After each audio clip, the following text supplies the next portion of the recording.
Actually, you're not coming to my wedding. My brother said it flatly, like he'd rehearsed it.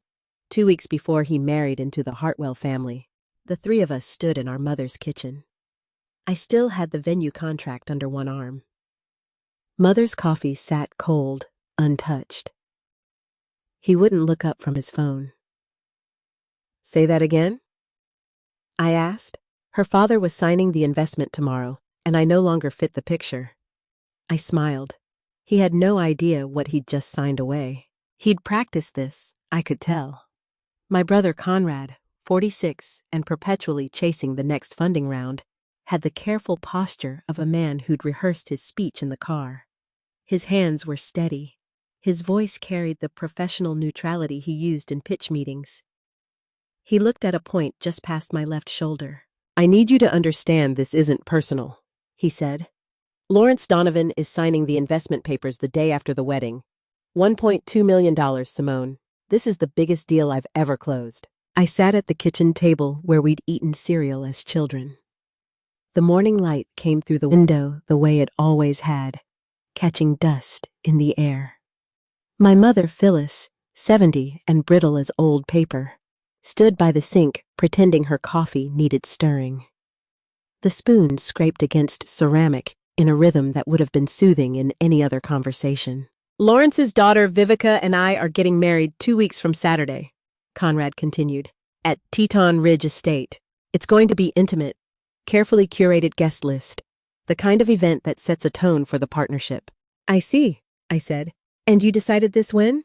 At 43, I'd spent 2 decades building my name in the wedding venue business, but to my brother, I was still just the girl who used to carry plates. I watched him calculate his next sentence. You're not invited to the wedding, he said.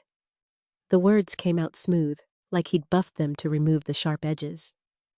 Lawrence Donovan doesn't need to know that my sister used to wait tables at the Jackson Lake Lodge.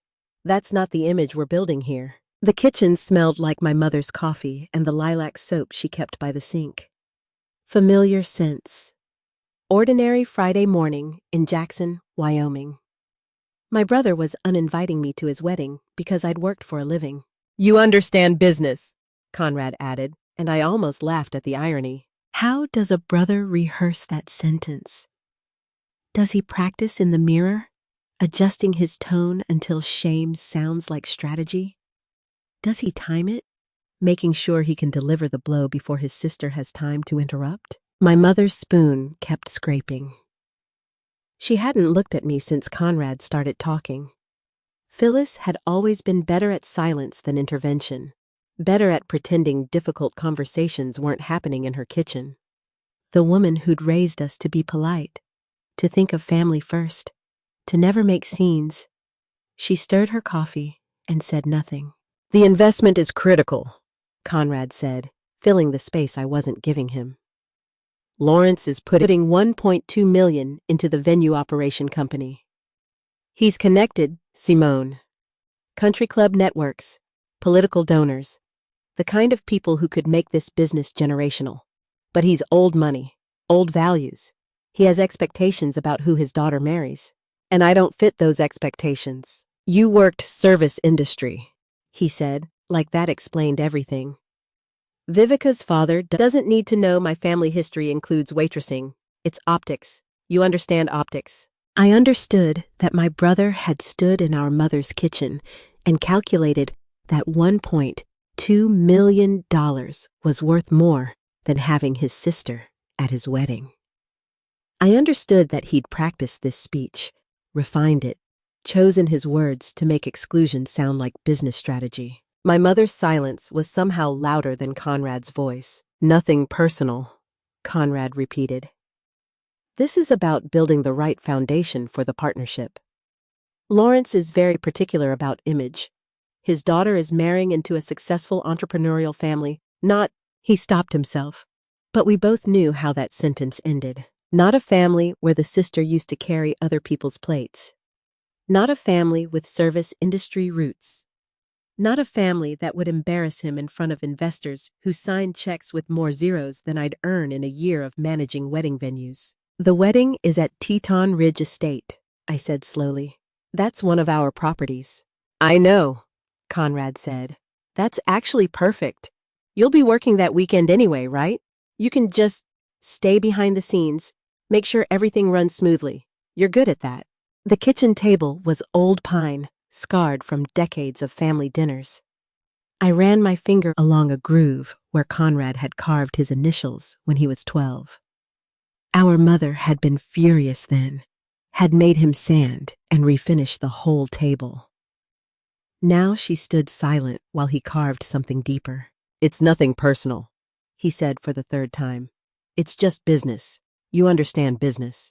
I looked at my brother, at his rehearsed calm and his careful posture and his absolute certainty that I would accept this, that I would nod and smile and stay behind the scenes like I was good at, making sure his wedding ran smoothly at the venue my company managed while he married into money that would change his life. I smiled. You're certain about this?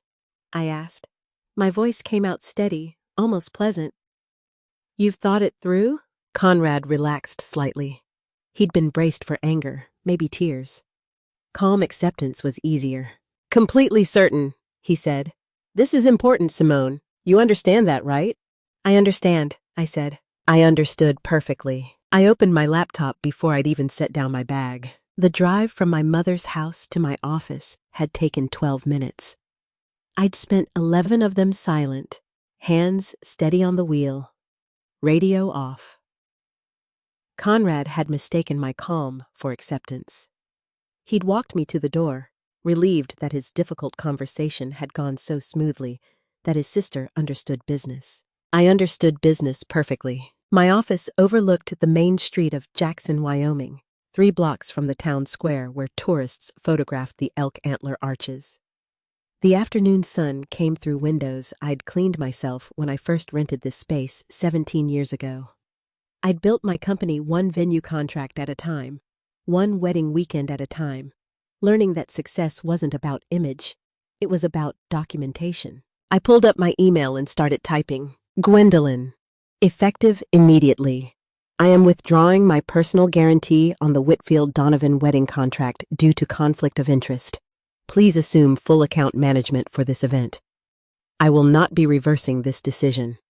Contact me only if legally required for transition documentation. Simone. My finger hovered over send for exactly 3 seconds. 3 seconds to consider that this would cause problems. 3 seconds to acknowledge that Conrad would be furious. 3 seconds to remember the way he'd stood in our mother's kitchen and calculated that I was worth less than his investor's good opinion. I clicked send. The email disappeared from my screen with a soft whoosh. I sat back in my chair and felt the first real breath I'd taken since Conrad started his rehearsed speech. The action settled into my bones like something that had been waiting to happen, like a decision that had made itself the moment my brother said I couldn't come to his wedding because I used to carry plates. But I wasn't finished. I opened the contract management system and pulled up the Whitfield Donovan file. If I was withdrawing my guarantee, I needed to review every clause, every signature, every point where my name appeared. This wasn't anger. This was procedure. Clean separation required clean documentation. The main contract was straightforward. Teton Ridge Estate, one of our premier properties. August wedding, 200 guests, full venue rental with catering and coordination. $3.5 million contract, one of the largest our company had managed. I'd approved it in February, barely glancing at the details because it was family. Because I trusted Conrad to handle his own wedding arrangements. That trust felt like something from another lifetime. I scrolled through the addendums, checking each clause where my signature appeared. Standard terms, insurance requirements, cancellation policies. Then I reached Addendum C, and my hand stilled on the mouse. There, buried in legal language. I'd skimmed too quickly. Venue contract Teton Ridge Estate to serve as supplemental collateral for Series A investment. Donovan Ventures capital commitment, pursuant to investment agreement dated January 2024. I read it again. How had I missed this? I'd signed this addendum in February. Routine paperwork, I'd thought. Conrad had needed some additional documentation for his logistics startup, something about securing investor confidence. I'd been busy with 3 other weddings that weekend. I'd trusted my brother when he said it was standard procedure. I opened a new browser tab and searched our financial records for Donovan Ventures. The cross-reference came up immediately. Lawrence Donovan, Series A investment, $1.2 million into Conrad's company. Committed in January, contingent on collateral verification. The venue contract, my company's contract, my guarantee, was listed as supplemental security. Lawrence Donovan wasn't just Conrad's future father-in-law. He was the investor keeping my brother's company alive, and I'd just withdrawn the guarantee that secured his investment. The office suddenly felt too quiet. I could hear the clock on the wall, the hum of the laptop fan, the distant sound of traffic on the street below. My hands were cold. Conrad had stood in our mother's kitchen and told me I was too embarrassing to attend his wedding. He'd excluded me from the celebration happening at a venue I managed, secured by a contract I'd guaranteed, collateralizing an investment that funded his entire business. He'd hidden all of it. The investment connection, the collateral arrangement, the fact that his wedding venue wasn't just a family event, it was a financial instrument securing $1.2 million. And he'd told me to stay behind the scenes, to make sure everything ran smoothly, like I was good at. The phone rang. I looked at the screen. Gwendolyn Cruz, my business partner for 17 years. Gwendolyn could carry 5 plates in one arm and spot a liability issue from across a ballroom. She'd built this company with me, understood every contract we managed, knew exactly what each guarantee meant. She'd received my withdrawal email. I picked up on the 3rd ring. "I got your email," Gwendolyn said without preamble. Her voice carried the careful tone she used when problems were bigger than they appeared. "Before I process this withdrawal, I need to ask you something." I waited. "Simone," she said, "do you know what this contract is tied to?" I looked at my computer screen, at the cross-referenced documents showing exactly how my brother had woven my guarantee into the foundation of his investor relationship. At the $3.5 million venue contract, serving as collateral for the $1.2 million investment that would be signed the day after the wedding I wasn't invited to attend. "Yes," I said, "I know exactly what it's tied to." My phone started ringing before I'd unlocked my front door. I'd stopped at the grocery store on the way home from the office, taking my time selecting a bottle of wine. The evening stretched ahead with the particular emptiness of a Friday when you've just blown up your brother's wedding plans. The phone buzzed in my purse as I juggled keys and grocery bags. Conrad's name lit up the screen. I unlocked the door and let it ring. My condo overlooked the Snake River, 3 miles south of Jackson. I'd bought it 5 years ago when the business started generating real profit, when I could finally afford the view I'd spent 20 years working toward. The sunset came through floor-to-ceiling windows, turning the water gold. I set the grocery bags on the counter and pulled out the wine. The phone stopped ringing. 10 seconds of silence.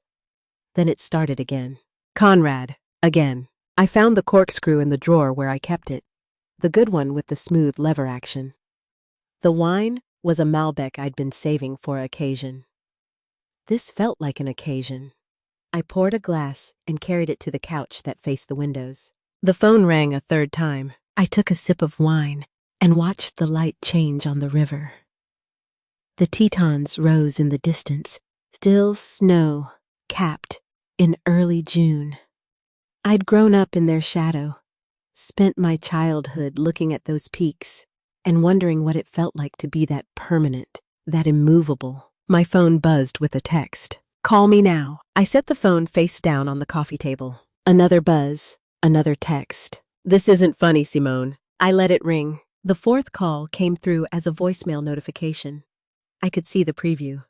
"Simone, please, I need to talk to you. It's urgent." Urgent.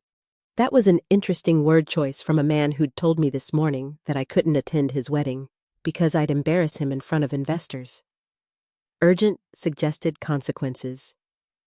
Urgent suggested that my withdrawal email had landed exactly where I'd intended.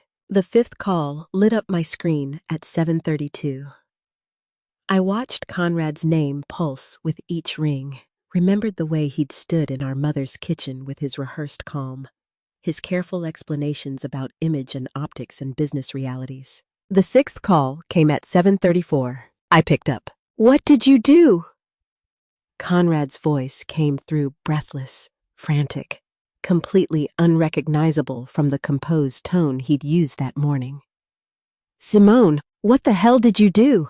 "I recused myself from your wedding account," I said. My voice came out steady, almost pleasant. "You said I wasn't invited anyway.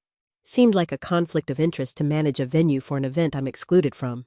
"This isn't about the wedding!" The words came out sharp, desperate. "You need to call Gwendolyn right now and reverse everything. Tonight.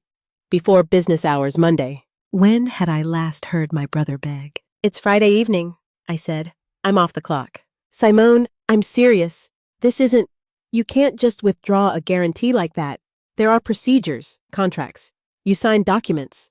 "I'm aware of what I signed," I said. "That's why I know exactly what I can withdraw." I heard him take a breath, the kind people take when they're trying to regain control.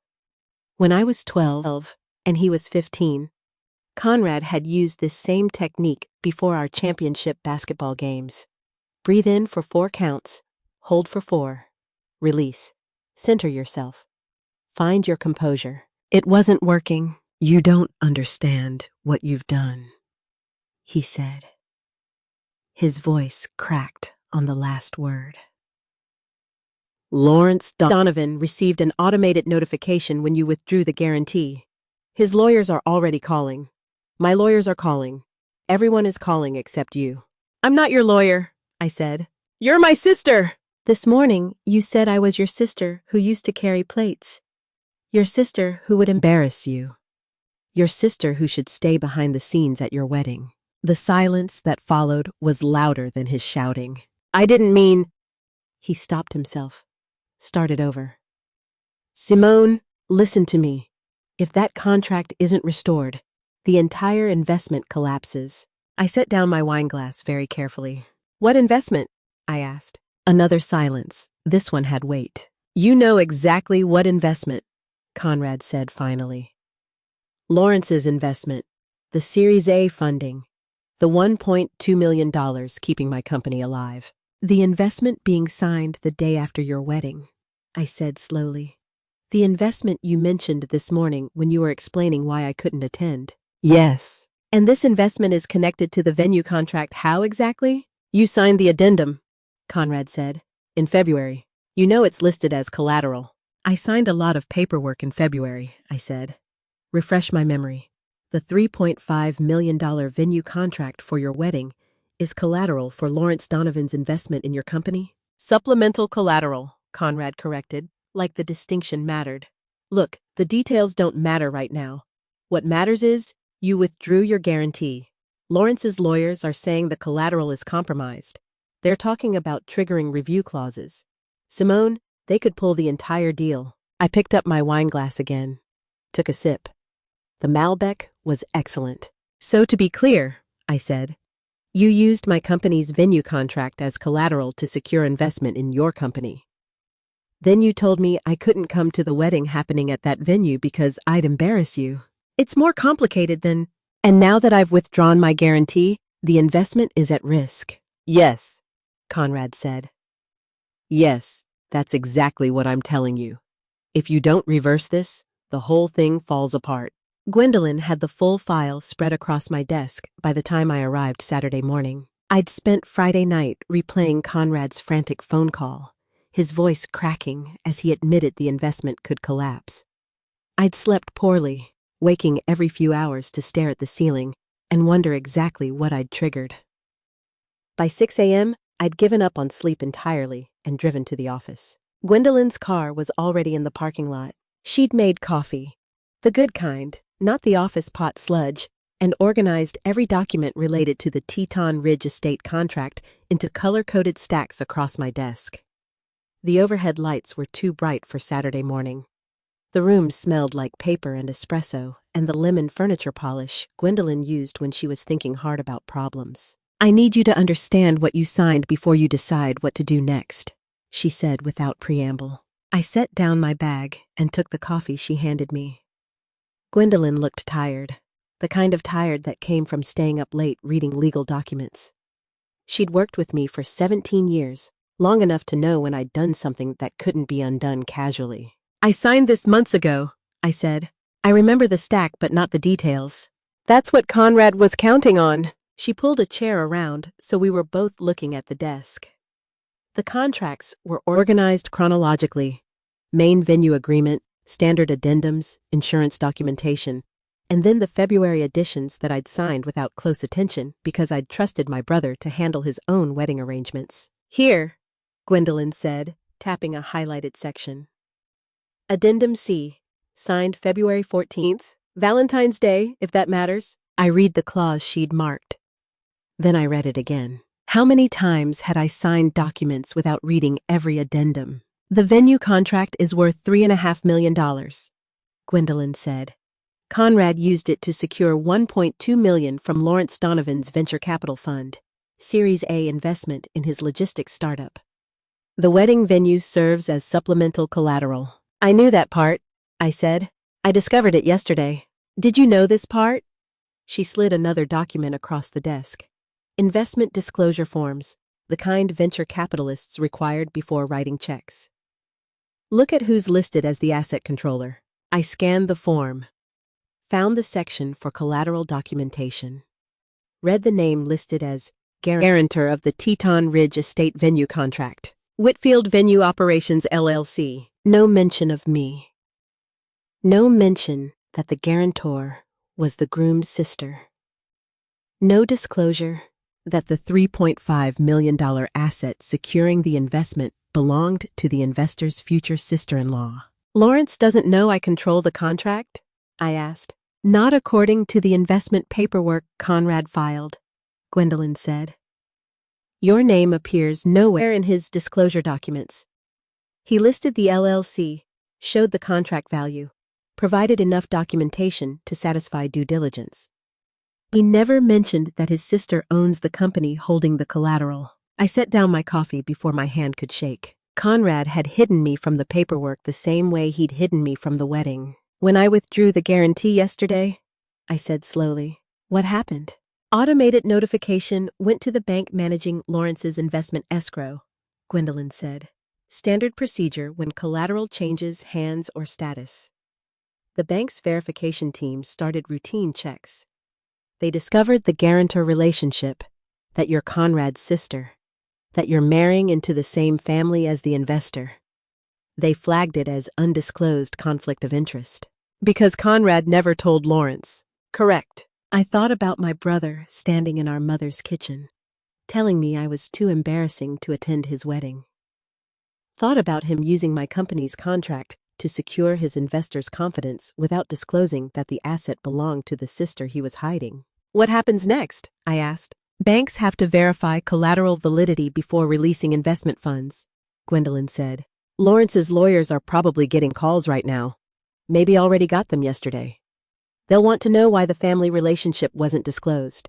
They'll want documentation proving the collateral is still secure despite the guarantor withdrawal. And if Conrad can't provide that documentation? Investment review, Gwendolyn said. Possible hold on fund release. Worst case, they trigger the termination clause and pull the entire deal. The office was very quiet.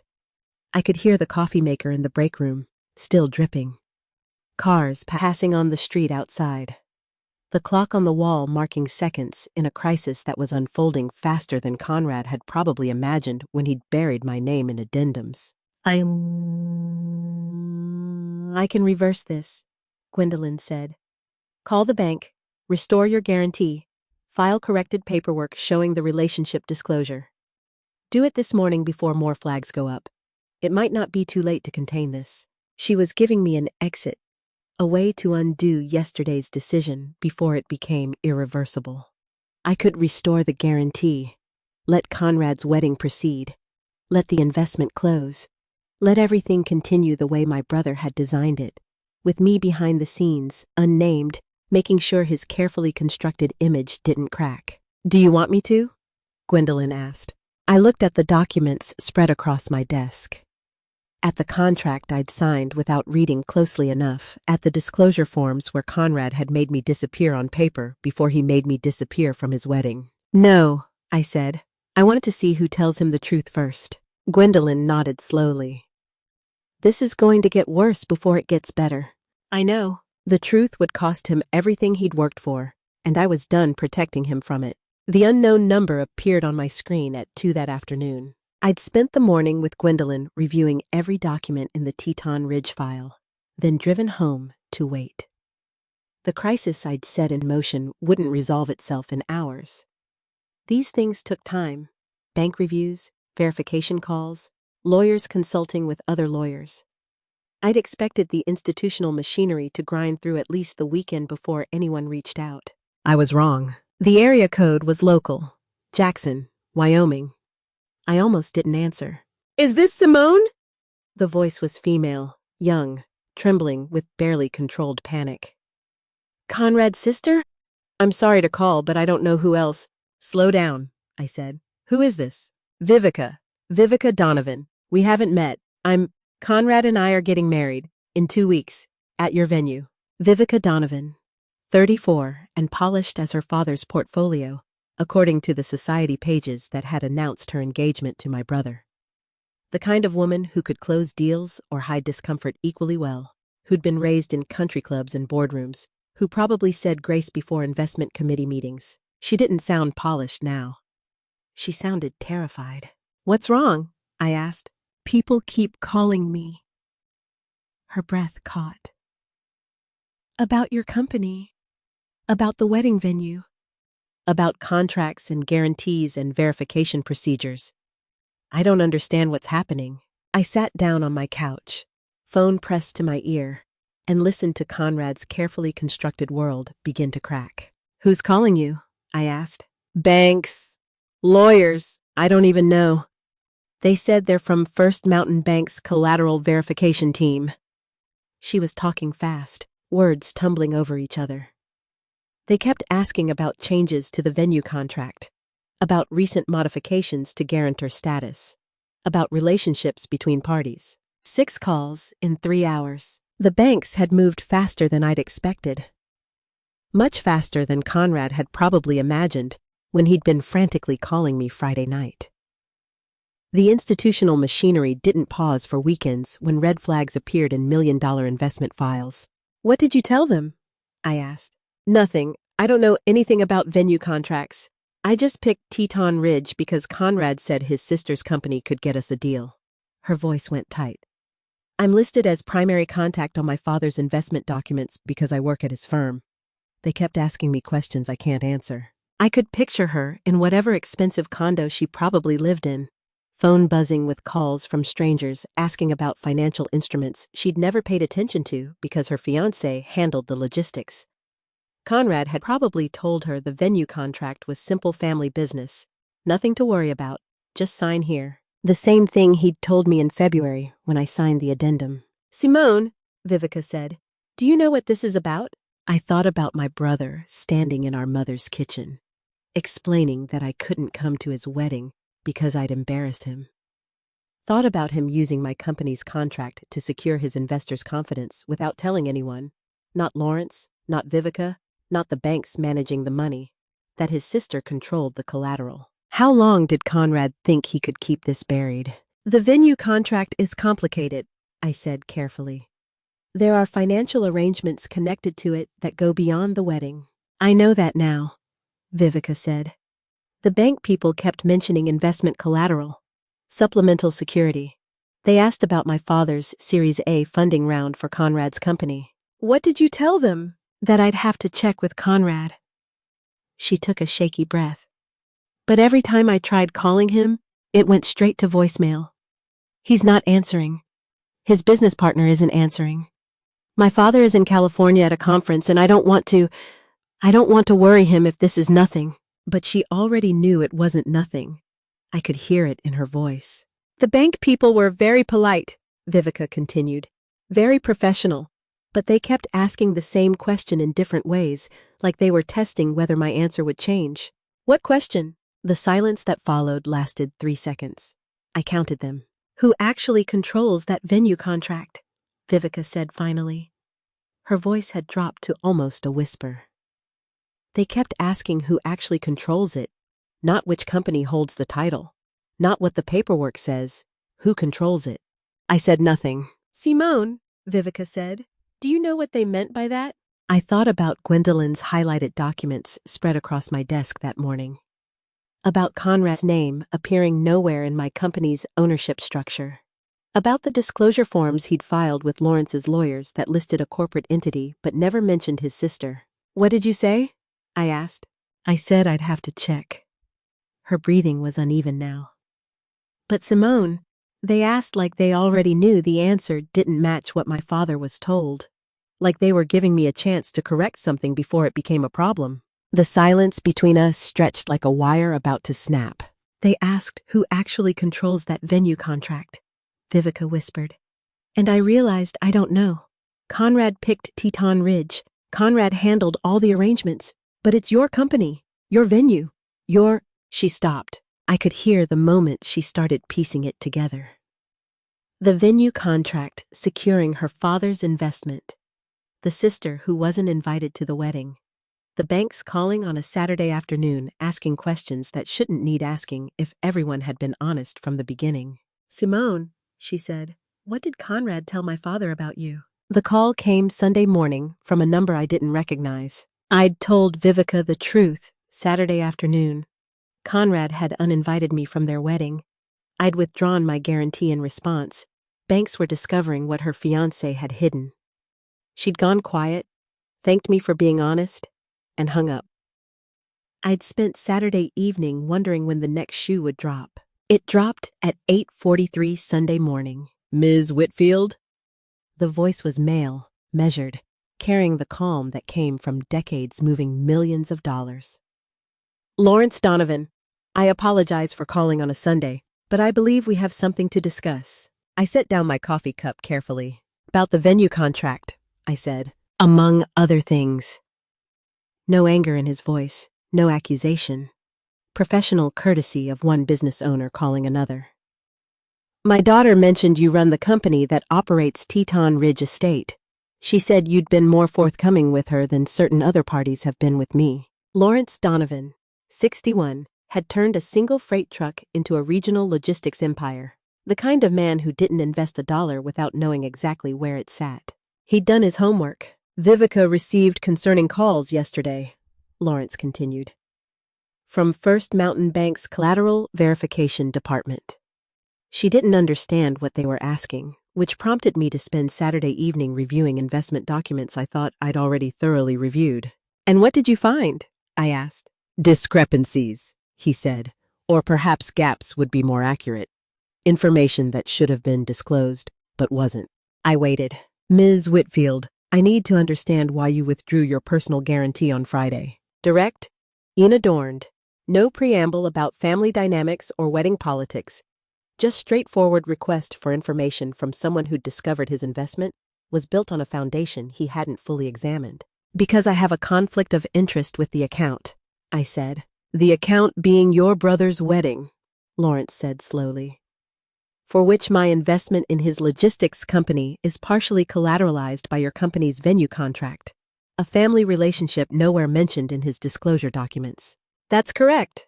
And this conflict of interest emerged last Friday? The conflict emerged Friday morning when my brother informed me I wasn't invited to his wedding.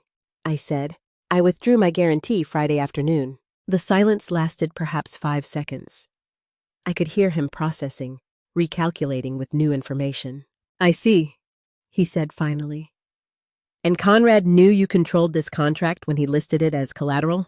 He knew, but chose not to disclose the relationship to me, my lawyers, or the bank managing the investment escrow. Apparently not. How long had it been since someone asked me direct questions without trying to manage me? Without rehearsed explanations about image and optics and business realities? Lawrence Donovan was treating this like what it actually was, a due diligence failure with financial consequences. Ms. Whitfield, Lawrence said. I've been investing in startups for 23 years. I've seen founders hide problems, minimize risks, creatively interpret disclosure requirements. What I haven't seen often is someone using a family member's asset as collateral without informing either the family member or the investor about the relationship. Is that a question? It's an observation, he said. Here's my question. What's the actual value of the Teton Ridge Estate venue contract? $3.5 million. And Conrad used that to secure how much of my investment?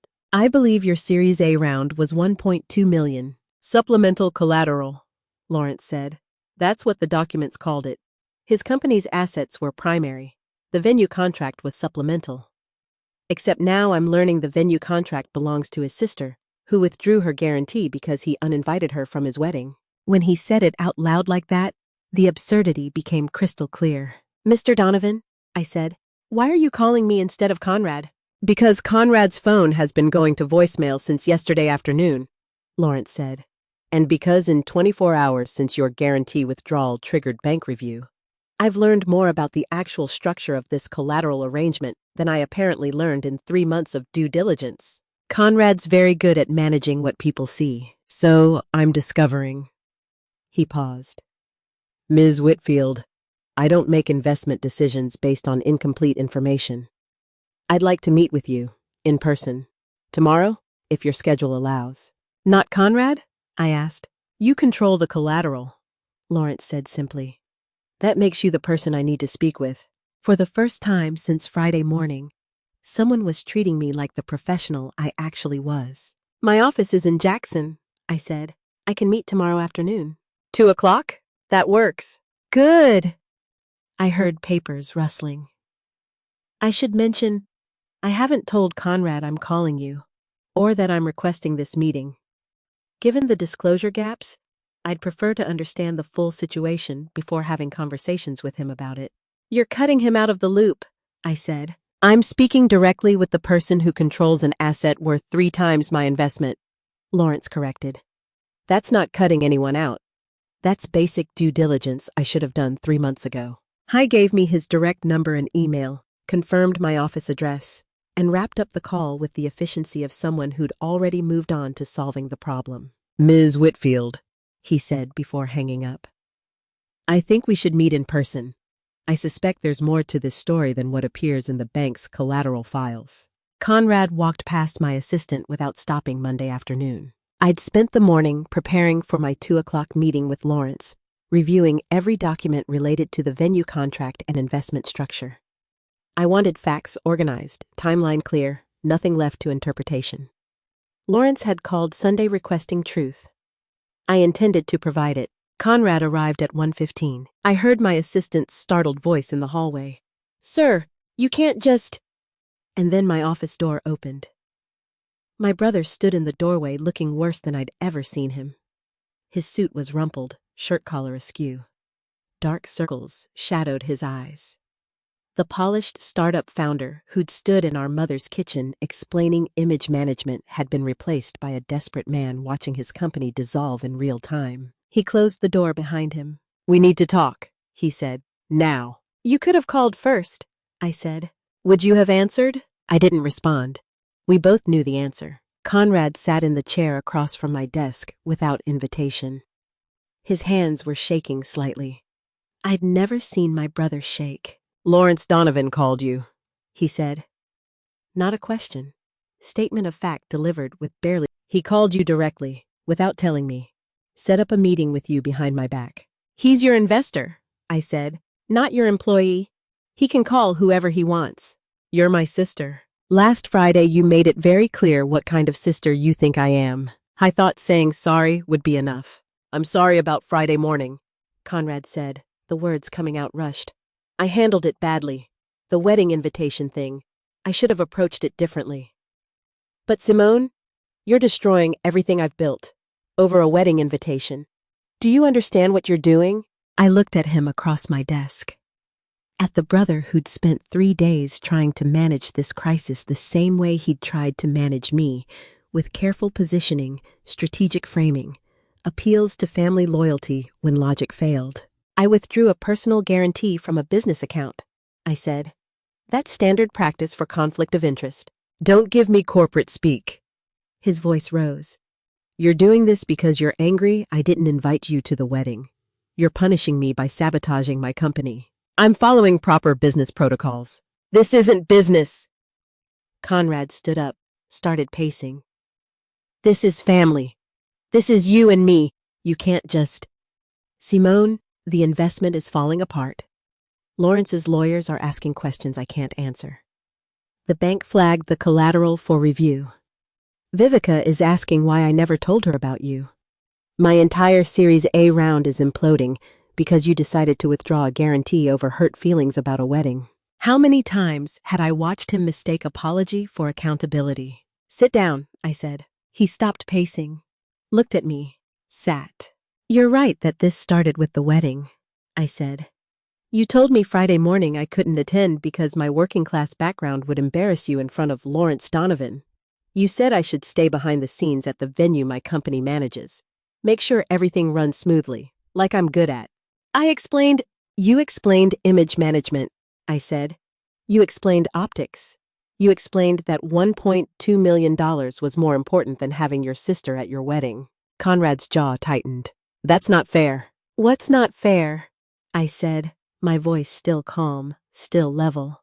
Is using my company's venue contract as collateral for your investment without disclosing to Lawrence that I'm your sister. Without disclosing to the banks that we're family.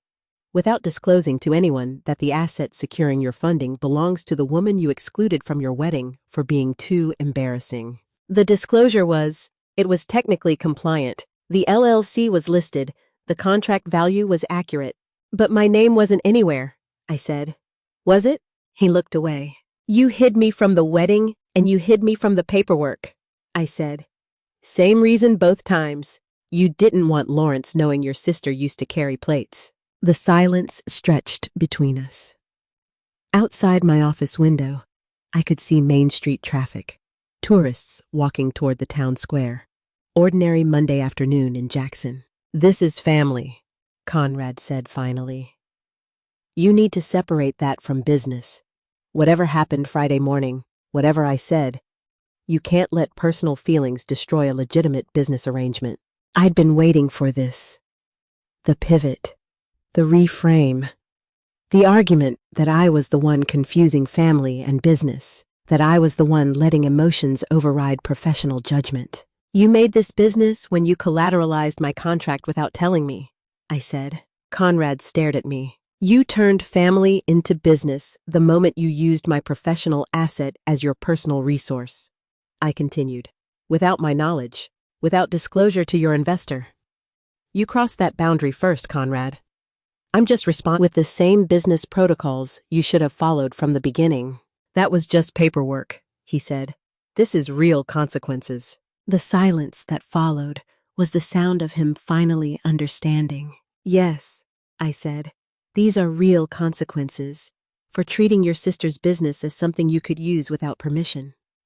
For hiding family relationships from investors who deserve disclosure.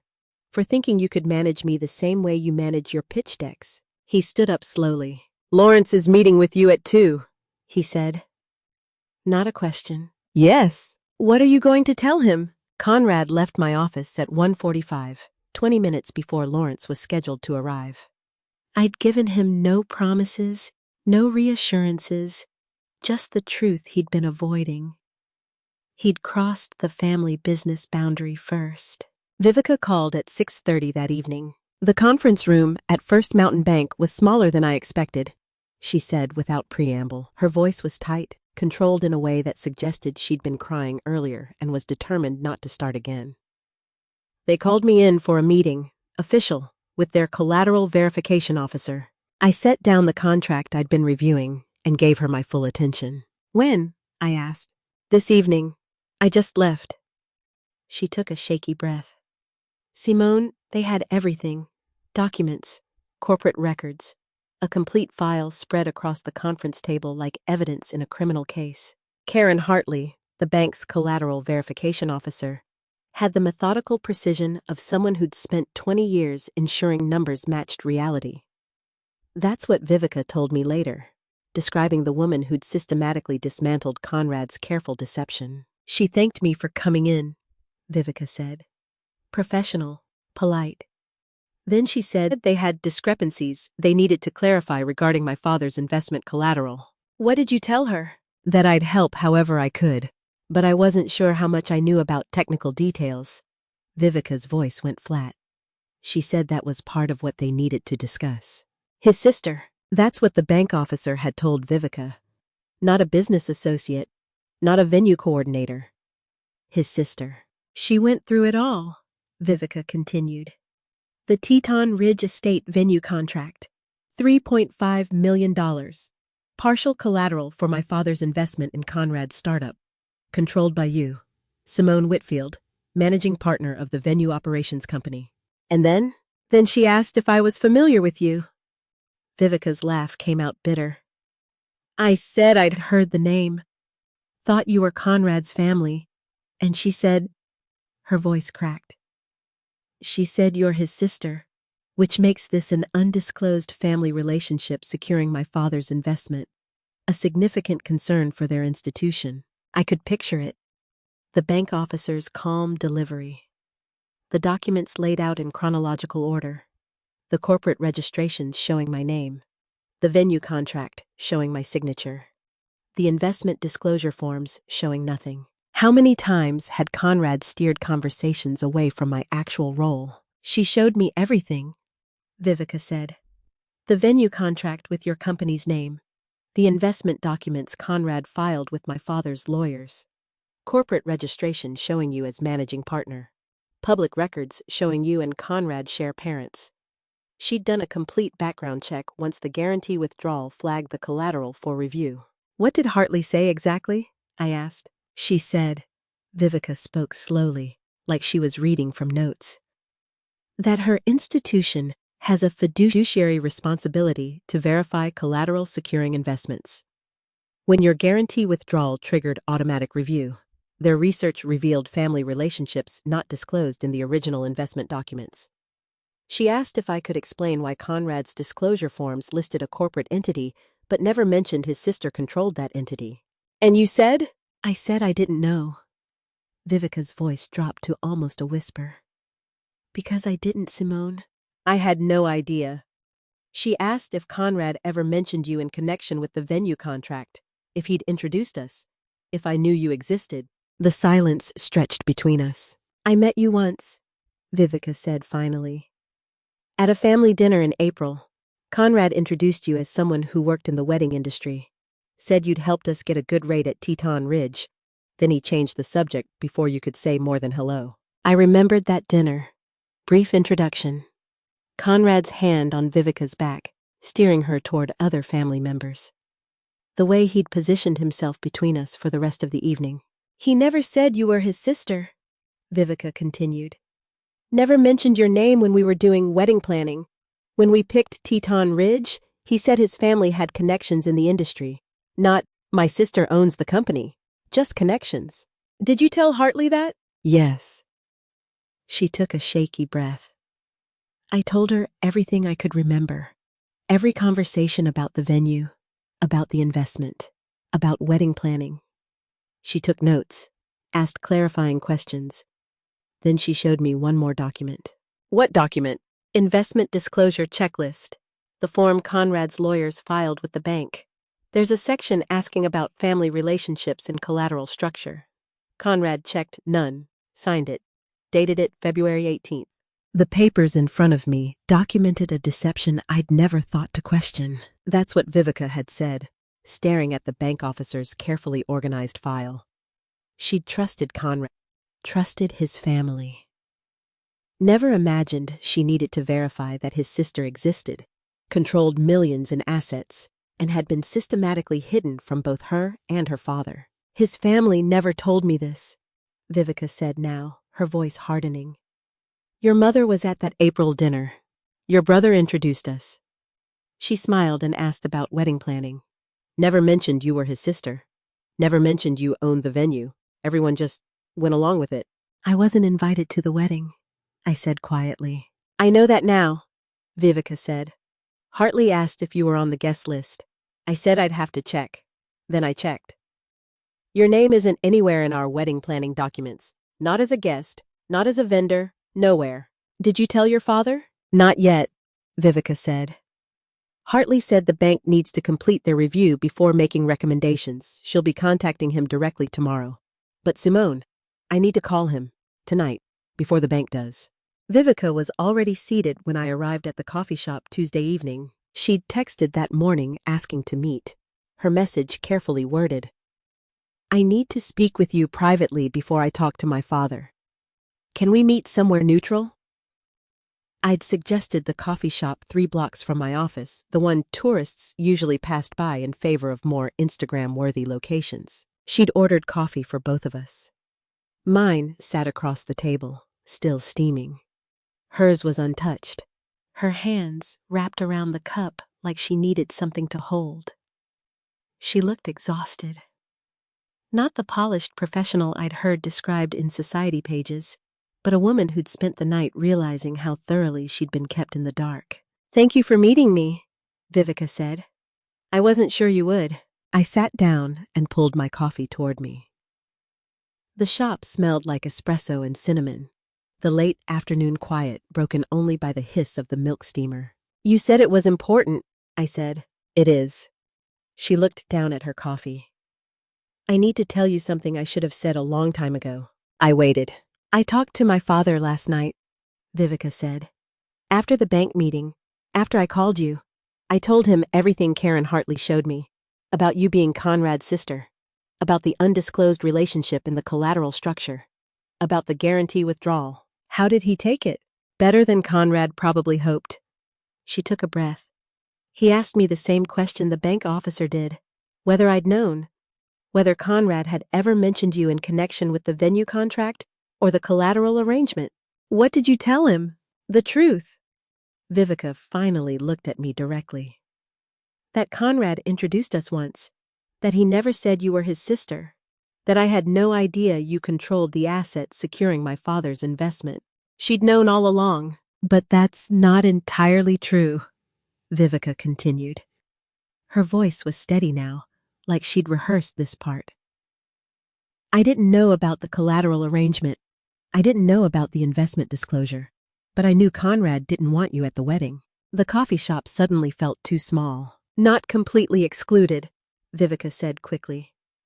He never said you weren't invited to the ceremony, but he planned to keep you away from the investor guests, the people who mattered for funding. He wanted you at the venue, managing things behind the scenes, but not visible to the business contacts. You knew, I said. It wasn't a question. I told myself it was his decision to make, Vivica said. His wedding, his family, his call about who socialized with whom. But I knew it was wrong, and I said nothing because I was afraid. Afraid of what? That if I pushed back, if I created friction in his family, he'd pull away from the wedding. That my father would lose confidence in the investment. That I'd be choosing your dignity over our financial security. She looked down at her hands. I chose wrong. I chose silence. I chose complicity. How many people had chosen silence because confronting Conrad felt too expensive? When did he tell you this? I asked. Late April, after we'd finalized the venue contract. He said you were capable but had worked service industry earlier in your career, and some of the investor guests might judge that. He wanted you managing operations, not socializing. He framed it as protecting you from uncomfortable questions. And you believed him. I wanted to believe him, Vivica corrected. There's a difference. I told myself he knew his family dynamics better than I did, that it wasn't my place to interfere. All the rationalizations that let me avoid saying what I actually thought. Which was? That he was ashamed of you, Vivica said quietly. And that was his failure, not yours. But I stayed silent because speaking up felt risky, and silence felt safe. The coffee I'd been ignoring had cooled. I took a sip anyway, tasting the bitterness under the cream. I called my father last night and told him the truth about the collateral, Vivica said. But I didn't tell him about this, about knowing Conrad planned to marginalize you at the wedding. I'm telling you first because you deserve to hear it before anyone else. Why tell me at all? Because the bank meeting made me realize how much truth I've been avoiding. She finally released her coffee cup, clasped her hands on the table instead. Conrad hid you from the investment documents. But I hid from myself that I knew he was hiding you from the wedding. That's not the same thing, but it's not innocent either. Her honesty didn't erase her complicity, but it was more than Conrad had managed. My father is meeting with you and Conrad tomorrow, Vivica said. He called it a stakeholder review. Very formal, very institutional. He's treating this like any investment where material information was withheld. Conrad knows? My father told him this morning. Conrad tried to explain, tried to minimize. My father cut him off and said he'd hear everyone's perspective tomorrow at 2 o'clock. She paused. I won't be there. My father said this is about the investment structure, not the wedding. I nodded slowly. I don't have any right to ask you anything, Vivica said. I know that.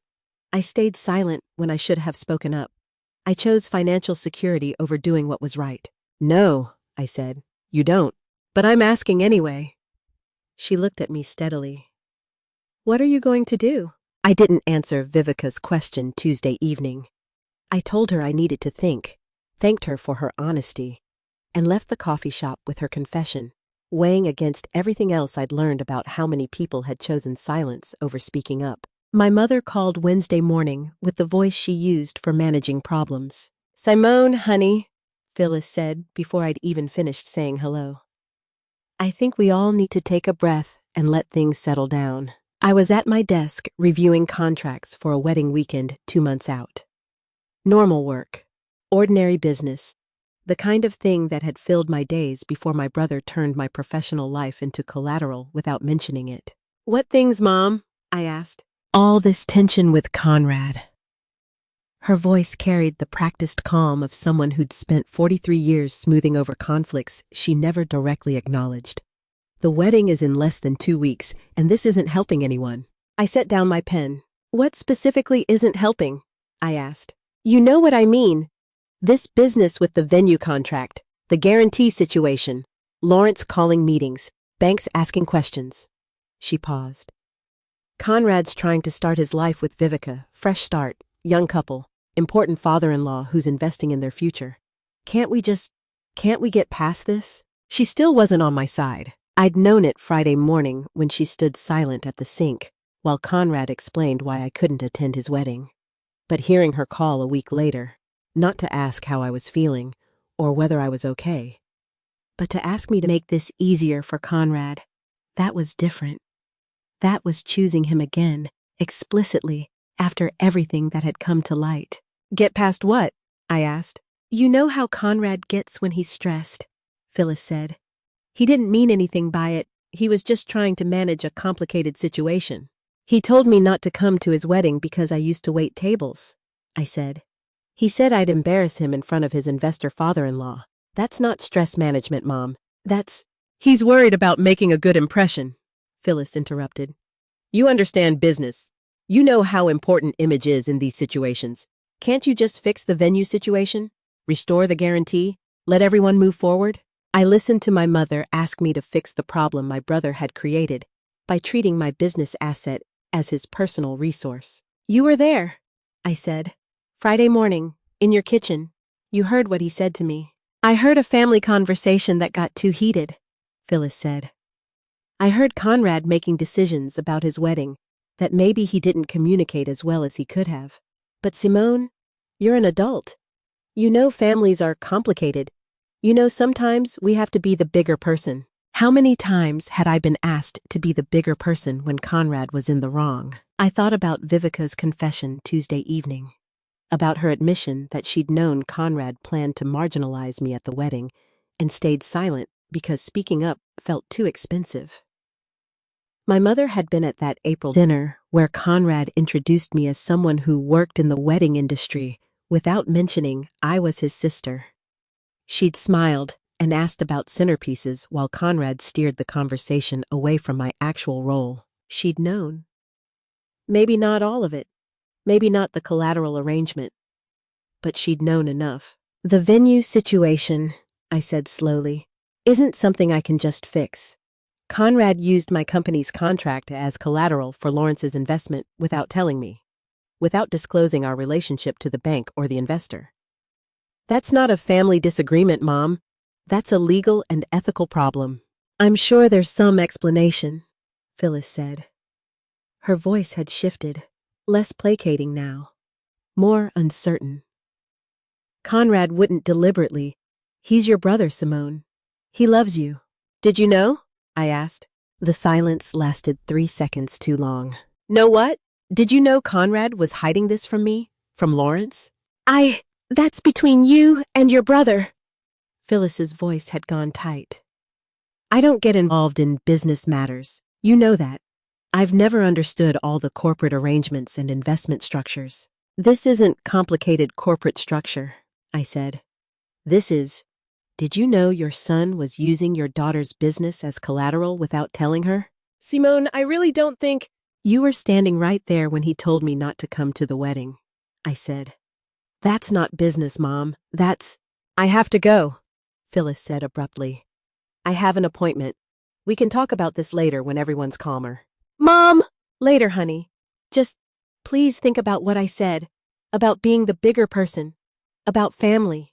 The line went dead. The silence after she hung up told me more than anything she'd said. I sat at my desk, looking at the phone, thinking about my mother's sudden need to end the conversation the moment I asked whether she'd known about Conrad's deception.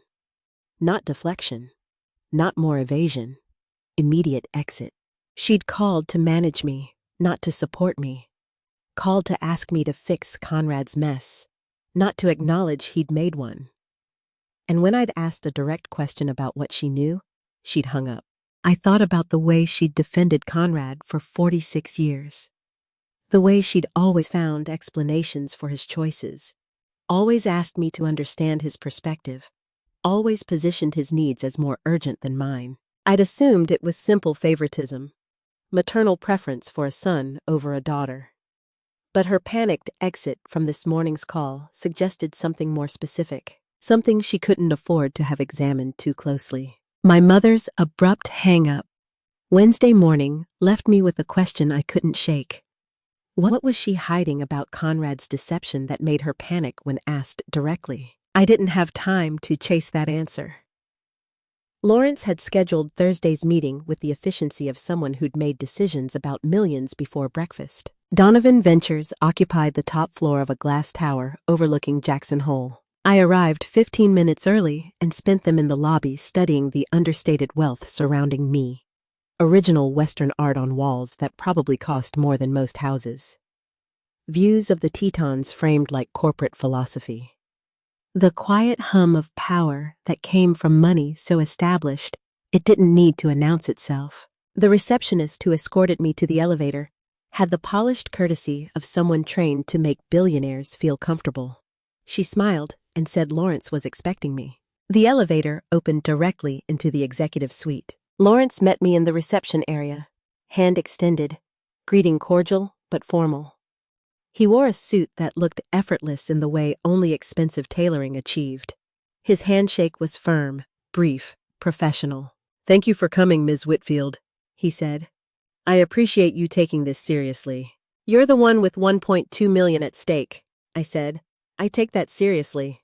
"Good. Then we understand each other." He gestured toward a conference room where floor-to-ceiling windows offered a view that probably closed deals just by existing. A man in his 50s sat at the table, legal pad open, expensive pen ready. This was how real power operated, quietly, systematically, without raising its voice. "Marcus Brennan," Lawrence said as we entered. "Corporate counsel for Donovan Ventures. He'll be documenting our conversation." Marcus Brennan had the methodical precision of someone who'd spent 30 years turning business disputes into documented facts. He stood, shook my hand, gestured to a chair across from him that positioned me facing both men and the mountain view beyond. "Coffee?" Lawrence asked. "Water?" "I'm fine, thank you." We sat. The conference table was polished wood that probably had a history I'd never hear. The chairs were leather that adjusted silently to weight. Everything in this room was designed to make serious conversations feel inevitable rather than confrontational. Lawrence folded his hands on the table, I'll be direct, he said. I invested based on disclosure documents that omitted a critical family relationship in the collateral structure. I need to understand the complete truth about your venue contract's ownership, your guarantee withdrawal, and the family dynamics that created this situation. Understood, I said. I don't invest based on incomplete information, Lawrence continued. When I discover information was withheld, I go back to the beginning. I review everything. I talk to everyone involved. I decide whether to continue. And start over? I asked. And decide whether the foundation was ever solid to begin with. When had Conrad ever treated my professional judgment with this level of respect? My brother had hidden my name from investment documents, buried our relationship in corporate registrations that technically disclosed nothing. Lawrence was treating me like the business owner I actually was, the person whose contracts secured his capital, the professional whose testimony mattered. I'm not here to mediate a family dispute, Lawrence said. I'm here to understand whether my investment was secured by accurate information or by someone's creative interpretation of disclosure requirements. You control the collateral. That makes your perspective essential. Marcus spoke for the first time. We've already reviewed corporate documents, bank filings, investment disclosure forms. We have a timeline of when various parties knew what. What we need from you is context, intent, the story behind the paperwork. He opened a file that had been sitting closed on the table. Inside were documents I recognized: my corporate registration, the venue contract, Conrad's investment disclosure forms, bank correspondence. We're not recording this conversation, Marcus said, but I'll be taking notes for our internal review. Anything you tell us today will inform Mr. Donovan's decision about whether to continue his investment in your brother's company. Do you understand? I do, I said. And you're comfortable proceeding? Yes. Marcus made a note on his legal pad. The sound of pen on paper was surprisingly loud in the quiet office. Before we begin, Lawrence said, I want you to know I've spoken with Vivica. She told me about your conversation Tuesday evening, about knowing Conrad planned to keep you away from investor guests at the wedding, about choosing not to intervene. I nodded. She also told me, Lawrence continued, that you were straightforward with her about why you withdrew the guarantee, that you answered her questions honestly when she called Saturday, even though you could have left her in the dark like Conrad did. For the first time in 2 weeks, someone wanted the complete truth instead of a convenient version. I appreciate that, Lawrence said. Honesty is the foundation of any business relationship. It's what I'm looking for here. Not spin, not family loyalty, just facts. Marcus adjusted his legal pad. We need you to confirm several things, he said. Let's start with when you first became aware your venue contract was being used as investment collateral. Walk me through the timeline from your perspective. I looked at the two men across the table, at the file containing documentation of Conrad's omissions, at the pen poised to record my testimony. This was the reckoning I'd set in motion when I withdrew my guarantee. Not family mediation, not emotional appeals, institutional accountability, professional consequences, the truth becoming legal record. Friday morning, June 7th, I said. My brother came to our mother's kitchen and told me I couldn't attend his wedding. I started with the simplest fact. I owned the contract. I'm managing partner of the company that operates Teton Ridge Estate, I said. The venue contract is mine, worth $3.5 million. Marcus made a note. Lawrence listened without interrupting. I signed an addendum in February, I continued. Routine paperwork for my brother's wedding venue contract. I didn't read it closely. It was family business, and I trusted him to handle his own arrangements. When did you discover the contract was being used as investment collateral? Marcus asked. Friday, June 7th, I said. The day I withdrew my guarantee. Walk us through that day, Lawrence said. His voice was calm, professional.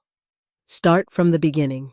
So I told them about the kitchen, about arriving at my mother's house for what I thought was ordinary Friday coffee, about Conrad standing by the counter with his rehearsed posture, his careful explanations, about him telling me I couldn't attend his wedding because my background, I used to waitress at Jackson Lake Lodge, would embarrass him in front of Lawrence, the investor signing papers the next day. The facts were enough. I didn't embellish.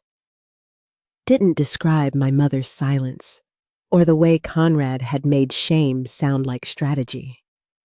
Just stated what he'd said, that I should stay behind the scenes at the venue I managed, making sure everything ran smoothly, but not socializing with investors who might judge my working-class history. "This was 2 weeks before the wedding?" Lawrence asked. "Yes," I said. "Less than 2 weeks now." "And what did you do after this conversation?" "I went to my office. I drafted an email to my business partner withdrawing my personal guarantee on the Whitfield-Donovan wedding contract due to conflict of interest. I sent it that afternoon," Marcus wrote steadily. I could hear his pen scratching across the legal pad. "When did you discover the connection to my investment?" Lawrence asked. "While reviewing files to ensure clean separation from the account," I said. "I found Addendum C, the one I'd signed in February. It listed the Teton Ridge venue contract as supplemental collateral for a Series A investment. I cross-referenced our financial records and discovered the investment was yours. $1.2 million in Conrad's logistics startup." I watched Lawrence's expression shift from investor to father-in-law, processing what kind of man his daughter was marrying. "You didn't know this before Friday?" Marcus asked. "No," I said. "Conrad told me he needed additional documentation for investor confidence. I signed the addendum without reading it thoroughly because it was family business and I was managing 3 other weddings that weekend." "And when you discovered the collateral arrangement?" "I reviewed Conrad's investment disclosure documents," I said. "The forms he filed with your lawyers and the bank. My name appeared nowhere. He'd listed the LLC, Whitfield Venue Operations, but never mentioned that his sister owned the company. Never disclosed the family relationship." The conference room was very quiet. Outside the windows, Jackson Hole spread beneath us, mountains rising in the distance. Normal Thursday afternoon in a place where people came to vacation, to get married, to pretend money solved everything. "Why didn't you restore the guarantee once you understood the stakes?" Marcus asked. This was the question that mattered. The one that would determine whether they saw me as vindictive sister or wronged professional. "Because he'd used my company's asset without telling me, or you, that his sister controlled it," I said. "He'd taken a $3.5 million contract I'd built over 20 years and weaponized it to secure his investors' confidence. Then he told me I was too embarrassing to attend the wedding happening at my own venue." "And you believe the omission was intentional?" Marcus asked. "The failure to disclose your relationship in the investment documents?" I looked at Lawrence directly. "He excluded me from his wedding for the same reason he excluded me from your paperwork," I said. "He was ashamed of where I came from, ashamed that his sister used to carry plates. You were investing in a successful entrepreneur from a good family. If your disclosure forms showed that the collateral guarantor was his sister who'd worked service industry, it would have raised questions he didn't want to answer." The silence filled the conference room like water rising. Lawrence sat completely still. His hands remained folded on the table, but I could see the tension in his shoulders, the way his jaw had tightened.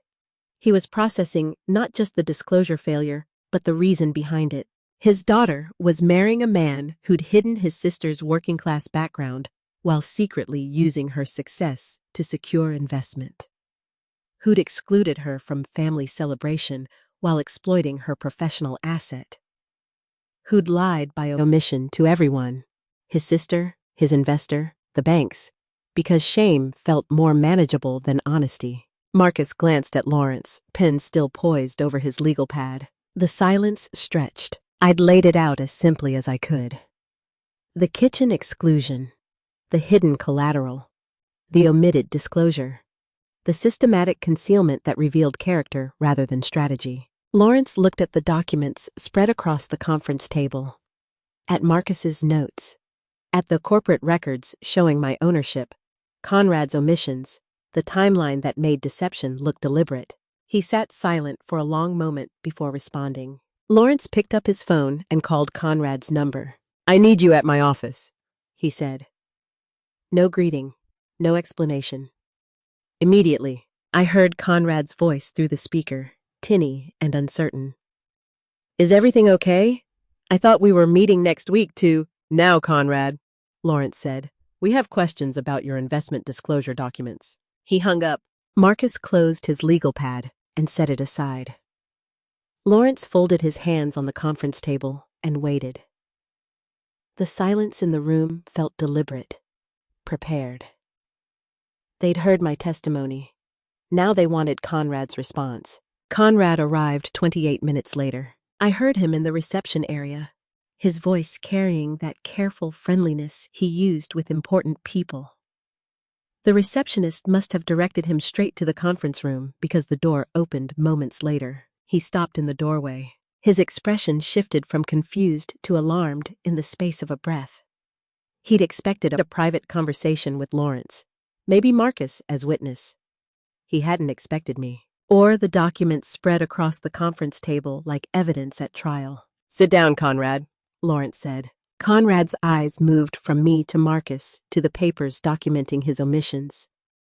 I don't understand. And what's Simone doing here? Your sister has been explaining how your collateral arrangement actually works, Lawrence said. We'd like to hear your perspective. He finally understood what powerless felt like. Conrad sat in the chair Marcus indicated, across from me. His suit was perfectly pressed, his hair styled the way he wore it in pitch meetings. But his hands weren't quite steady as he adjusted his position. I'm not sure what she told you, Conrad started, his voice calibrated for reasonable explanation. But the venue contract situation is straightforward. Family business arrangement, standard collateral supplementation for— Why doesn't your disclosure mention that your sister controls the collateral securing my investment? Lawrence asked. The question landed like a hammer. Conrad opened his mouth, closed it, started again. That was just a technicality. The contract was always going to be available for the investment. The LLC was listed. The asset value was accurate. I didn't think family relationship needed separate. Is it true you told her she couldn't attend your wedding because her background would embarrass you in front of me? The conference room went completely silent. Conrad looked at me for the first time since sitting down. I watched him calculate whether to deny it, deflect it, or attempt to contextualize what couldn't be contextualized. It wasn't about embarrassment, he said finally. It was about managing a complicated situation, multiple stakeholders.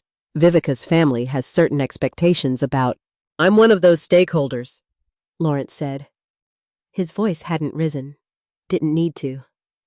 And I had expectations about complete disclosure. Your disclosure forms asked specifically about family relationships and collateral structure. You checked none. Marcus slid a document across the table. Conrad's investment disclosure checklist, his signature at the bottom. The box marked none, where it asked about family relationships in supplemental security. I can explain, Conrad said. Please do, Lawrence said. Conrad's prepared explanations dissolved under the weight of documented contradiction. He tried technical language, corporate entities, arm's-length transactions, standard industry practice. He tried family context, complicated dynamics, misunderstanding, communication breakdown. None of it addressed the question Lawrence had actually asked. Why hide it? You used your sister's $3.5 million contract to secure my confidence, Lawrence said. Then you excluded her from your wedding for having worked service industry. Those aren't contradictory facts, Conrad. They're the same fact. You wanted her success without acknowledging her existence. Before I tell you what Lawrence decided in that moment. Are you still with me? Comment. A, if you think he should suspend the investment, or B, if he should give Conrad one more chance to explain. Add just one reason why. Please note, what follows includes some details adapted for storytelling, but the lesson about accountability remains real. How many seconds does it take for an empire to become a plea? I watched my brother's face cycle through calculations. Denial wouldn't work. The documents proved everything. Deflection had failed. He had one option left: admission and appeal to mercy. I made mistakes, Conrad said. His voice had gone quiet. I should have disclosed the relationship. I should have told you Simone controlled the contract. I was worried about how it would look. How what would look? Lawrence asked. That I needed my sister's business to secure your investment, Conrad said. That I wasn't successful enough on my own. The truth, finally, stripped of strategy. Lawrence sat back in his chair. I'm suspending the investment effective immediately, pending full disclosure of what you chose to hide from me. You can't. Conrad's composure cracked completely.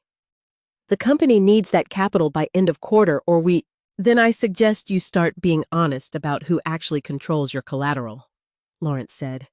Because right now, your sister is the only reason that contract has any value to me. And she withdrew her guarantee for reasons you've just confirmed were entirely justified.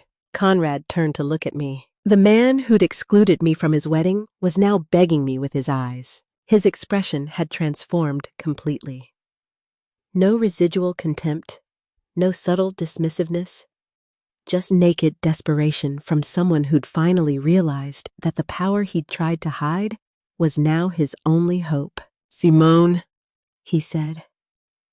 My name sounded different in his mouth. Please, the company will collapse without this investment. Everything I've built, everything you built on my contract, I said quietly.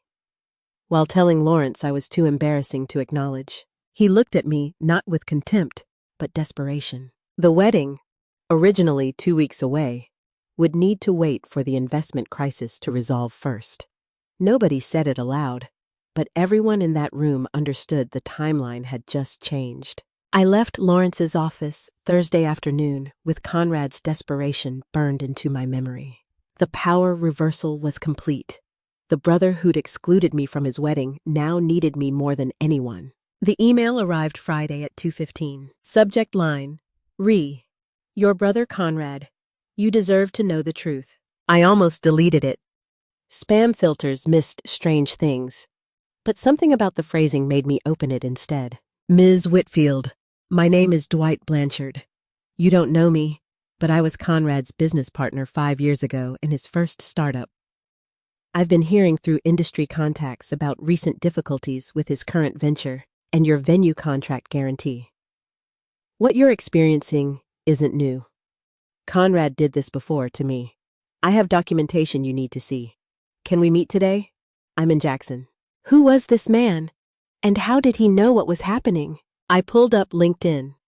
Dwight Blanchard, 40, software consultant, previously co-founder of a logistics startup that had folded in 2019. The startup's name matched one Conrad had mentioned once in passing, the failed venture before his current company. I checked the timing. The startup had collapsed 5 years ago, right when Dwight said. I responded within 10 minutes. Coffee shop on Main Street, 4 o'clock. Dwight Blanchard arrived carrying a weathered manila folder and the lean look of someone who'd learned to do without. 40 years old, but with the cautious movements of someone who'd been burned by trusting the wrong person. His shirt was clean but worn at the cuffs. His handshake was firm but brief. Thank you for meeting me, he said as we sat. I wasn't sure you would. You said Conrad did this before, I said. I'm listening. The coffee shop's air conditioning struggled against Jackson's afternoon heat, and condensation dripped down my iced tea glass in slow rivulets that matched the pace of Dwight's careful revelations. He brought me in as equal partner, Dwight said. 50-50 ownership. We were going to build a regional logistics platform. I had the technical background. He had the business connections and the pitch. What happened? He started signing contracts without telling me, Dwight said. Vendor agreements, office leases, equipment financing. I'd discover them when invoices arrived for commitments I'd never approved. When I asked, he said he was moving fast to capitalize on opportunities, that I didn't understand how startups worked. I'd heard those exact words before. Did he hide the contracts until after you'd invested? I asked. Not just invested, Dwight said. Until after I'd guaranteed loans in my name, just like he's doing with your venue contract. He waited until I was legally committed before I discovered how much he'd already obligated us for. And when you confronted him? He made me feel like I was overreacting. like I was the problem for asking questions about our own company's finances. Dwight's voice was steady, but his jaw tightened. He said real entrepreneurs make fast decisions without committee approval. That if I couldn't handle the pace, maybe I wasn't cut out for this. I thought about Vivica, planning centerpieces and seating charts while Conrad's past partners carried folders documenting exactly how partnerships with him ended.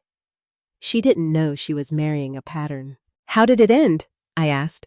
He pushed me out 3 months later, Dwight said. Claimed I was creating friction that scared investors. Bought out my shares for a fraction of what I'd put in. The company collapsed 6 months after that. But by then, I was long gone and still paying off the loans I'd guaranteed. How much did you lose? $70,000, Dwight said. Plus the time. Plus the belief that people meant what they said in partnership agreements. He opened the manila folder. Inside were contracts. Original documents, not copies.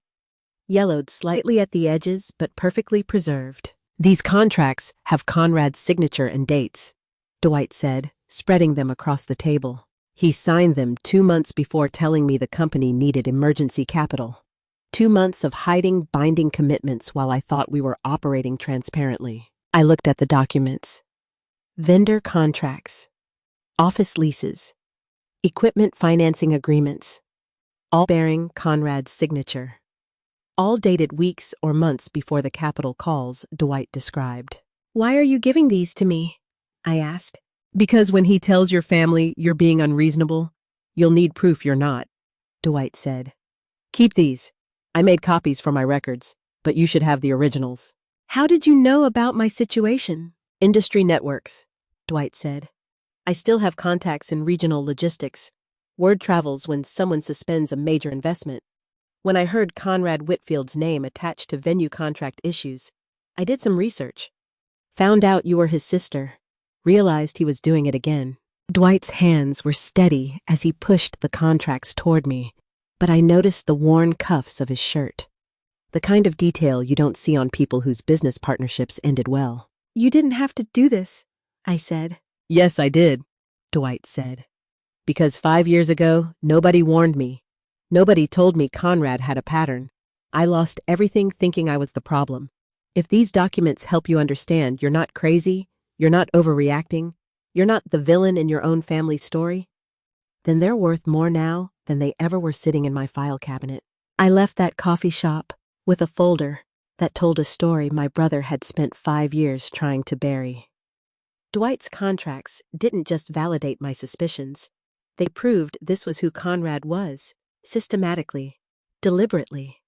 And now I had to decide whether to keep this evidence private or show my family exactly what pattern they were enabling. I drove home from the coffee shop with Dwight's folder on my passenger seat, physical proof that Conrad's deception had a documented history. 5 years of hiding what he'd done to partners. 5 years of my mother defending him through every lie. My mother stood at my door that Friday evening without calling first, and I knew immediately she hadn't come to celebrate my victory. Phyllis looked worse than I'd seen her in years.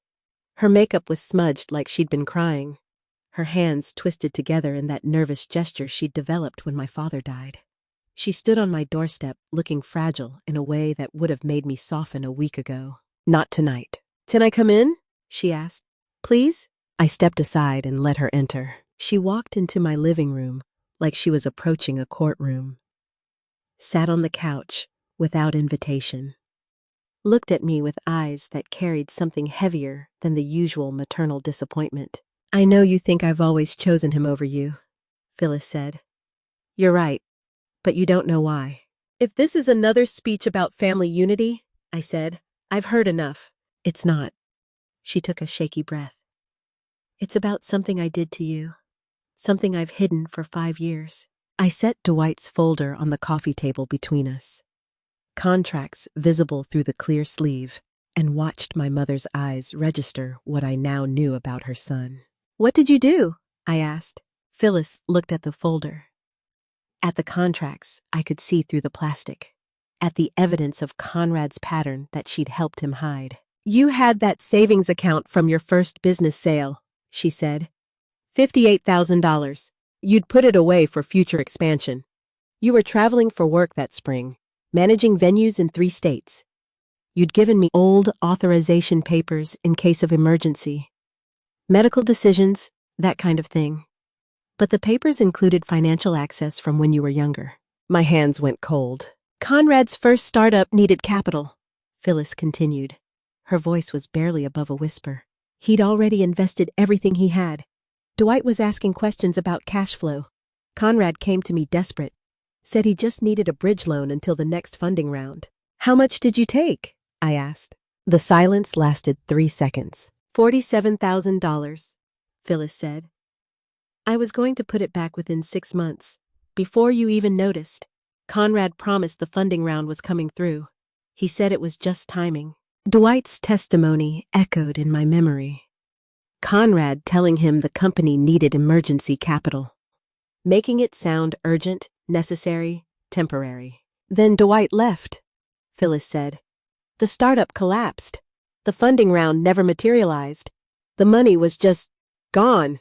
The numbers she was confessing felt like archaeology, each layer of deception revealing an older stratum of family betrayal. I'd walked over without knowing the ground was hollow. When did you plan to tell me? I asked. Never, she said simply. I couldn't. Every time I thought about confessing, I imagined you looking at me the way you're looking at me right now, like I'm a stranger, a thief. You are a thief, I said. You stole $47,000 from your own daughter. I know. Tears ran down her face, but her voice stayed steady. And then I spent 5 years making sure you never looked too closely at Conrad. Because if you understood what he really was, you might start asking questions about that first startup, about where the money went, about who enabled him. You didn't defend him because you loved him more, I said slowly. You defended him to hide what you'd done to me. Every time I chose his version over yours, I was choosing to keep my secret, Phyllis said. Every time I asked you to be the bigger person, to understand his perspective, to let things go, I was protecting myself. I knew it was wrong. I did it anyway. I thought about the kitchen scene, about my mother standing silent by the sink while Conrad told me I couldn't attend his wedding, about her calling Wednesday to ask me to smooth everything over, to fix the venue situation, to be reasonable. All of it had been covering up theft. Does Conrad know? I asked. He knows I gave him money for the startup, Phyllis said. He doesn't know where it came from. I told him it was my savings. He never asked questions. Of course he didn't, I said. He never asks questions when the answers might be uncomfortable. Phyllis looked at Dwight's folder again. Those contracts. Proof that Conrad has been doing this for years, I said. Hiding commitments, lying to partners, taking money under false pretenses. The same startup you stole my money to fund collapsed because he drove out his co-founder with exactly the tactics he's using now. 5 years, $47,000. Every family dinner where she'd asked me to be reasonable about Conrad had been covering up theft. I came here tonight, Phyllis said, because I couldn't let you keep thinking I chose him because I loved you less. I chose him because I couldn't afford to let you see him clearly. If you understood he was capable of systematic deception, you might wonder who else in the family was lying to you. I was afraid if you knew, she whispered, you'd never trust this family again. She was right. My mother left my condo the way she'd arrived, through a door I'd opened out of habit, not trust.